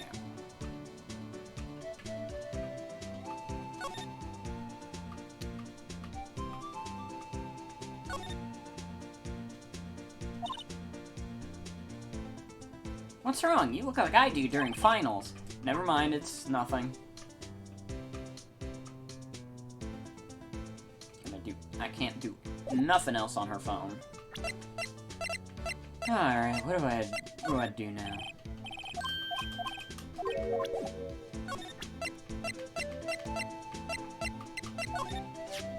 Ah, a toy shield. Suits the boy well. What exactly could you shield with that? A toy knife, maybe? Officer Marshall, don't you have anything good to say about Mr. Edgeworth? You don't like him, right? You get the point. You know, when I was a detective, I got one of these. Let me guess. Did it have a K on it for King of Detectives? Hey, they could use the same shield over and over. Note to self, the prosecutor's office and criminal affairs are surprisingly cheap. You know it. They've gotten cheaper with every passing year, I tell you.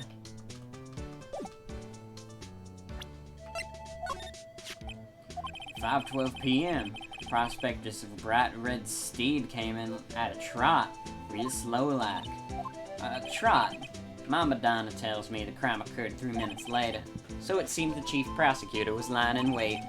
Maybe, waiting for her prince to ride in on his bright red horse. So what you mean is, the killer intended to use Edgeworth's car all along.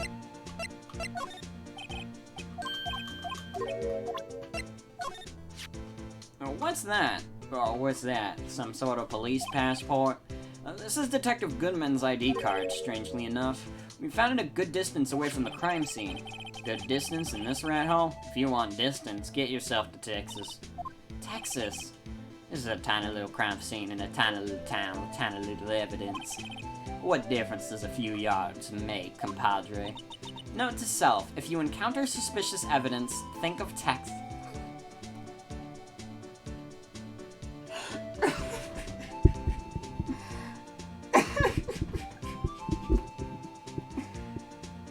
I don't know why that line got to me. It really hit deep into my core as a human being. Something about it. It hit different. Alright. There's no better way to study than to hang out with the pros. I see your badge. Looks pretty round. Our badge is a star, a lone star, shining in the nighttime sky. A beam of light illuminating evildoers who come into the dark at night.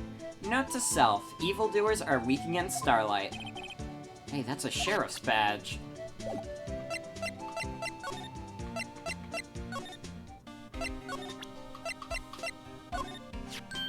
Hey, that's it. That's the King of Prosecutors award Edgeworth got. Oh, wait.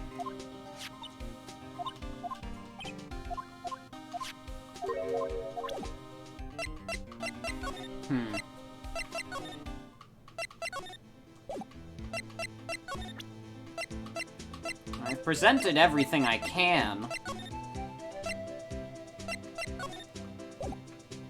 I believe I've examined everything I can. Oh, wait. What's this? Looks like some note of some sort. Look, something's written on it. You're right, it's, let's see.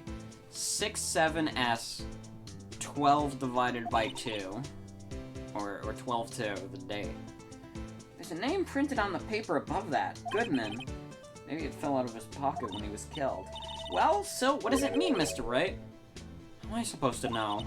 Note to self, for deductive reasoning, go to Edgeworth, not Wright. I'm sure Edgeworth wouldn't know what this means either. So, how are we doing, Mr. Wright? I guess we've got some clues. We have an autopsy report, a note from the victim, and a cell phone. So, you think we'll be okay?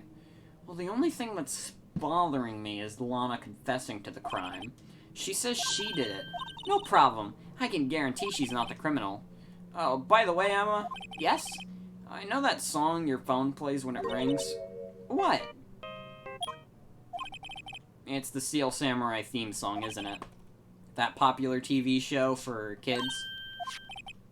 The phone that rang earlier wasn't mine. It was yours.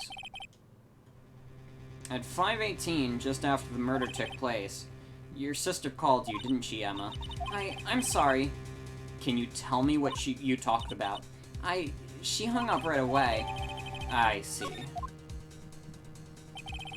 The detective is murdered and the suspect is the top prosecutor in the district. I've got a bad feeling about this. Like, maybe I still don't know everything that went on here.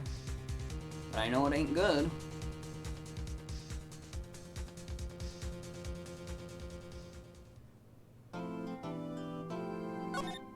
Okay. We will continue this another time. Because I am tired. I'm sure most people here are tired. So let's end it off here. I think this is a good stopping point. Wouldn't you say? I still have no idea what I'm doing next. Thank you for Ace Attorney. No problem. I'm glad people have enjoyed this series. I've enjoyed this series very much. And I'm kind of sad it's going to end soon. We're going to be done with the first Ace Attorney game. And then we'll have to decide what our next big series is. Probably put up like a Twitter poll or something, saying, hey, what should the next big stream be? And you can vote on it, and you can let your vote be heard. But yeah. I don't know what I still have no idea what I'm doing with the shorter games. I could always play the next Ace Attorney games. I'm okay with doing that. But, you know, variety is the spice of life. After doing 2 Pokemon games in a row, I was like, I should spice it up. It would be weird if I went immediately from that to being like, now I should do 2 Ace Attorney games. I mean, I could. This hasn't been nearly as long, but we have that. There's a few options I'm considering. I'm considering just going with Ace Attorney 2. I'm considering Paper Mario. I'm considering Final Fantasy VII. I'm considering Pokemon Colosseum. We have a good amount of options here. And there might be even more that I consider. Also, for Final Fantasy VII, it would be the original, not the remake. I don't own a PS4. Open the door, get on the floor. Still no games on the PS4. I'm sure someone will be mad at me for saying that. I don't really care. I do not have that many passionate opinions about the PS4. I just don't have one. I think out of all the consoles that came out during its time, like PS4, Xbox One, Wii U, the PS4 was definitely the best console out of those 3. I thought the Wii U was more interesting, which is why I got it as a kid. And you know, I was a Wii kid. I grew up on the Wii, so I was like, oh, I gotta get the Wii U. Wii U wasn't that good. I bought 10 games for it. In total, the amount of like Wii U games I've ever owned in my life was like 11. Because that includes, I bought Yoshi's Woolly World. I didn't originally own that on the Wii U. And right now I only have 4 on my shelf. I sold the rest of them. And then I bought some of them back.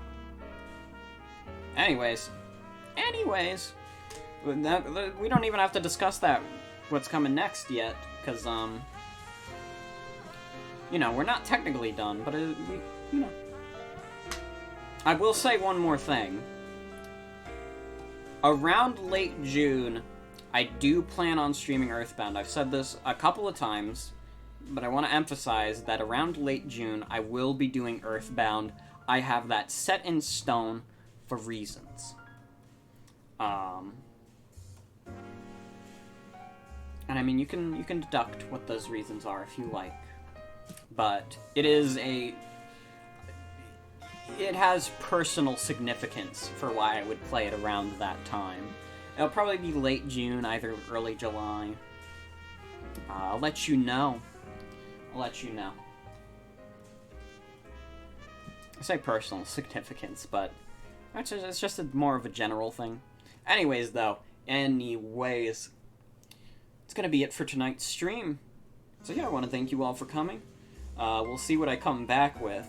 I think I'm going to do a poll of what we should do as a short game, because I don't think I want to do another Ace Attorney stream in a row. Even though I broke it up a bit with doing Tetris 99, I don't necessarily want to do the last Ace Attorney stream right away. I want to have something at least in between. I'll let you know, though. I will 100% let you know when it happens. I might even put a poll up on Twitter, like, after this stream, saying, hey, what would you want the next, like, shorter stream to be? Anyways, though, yeah, that's it for tonight's stream. Thank you all for coming. I hope you all have a wonderful night, and take care.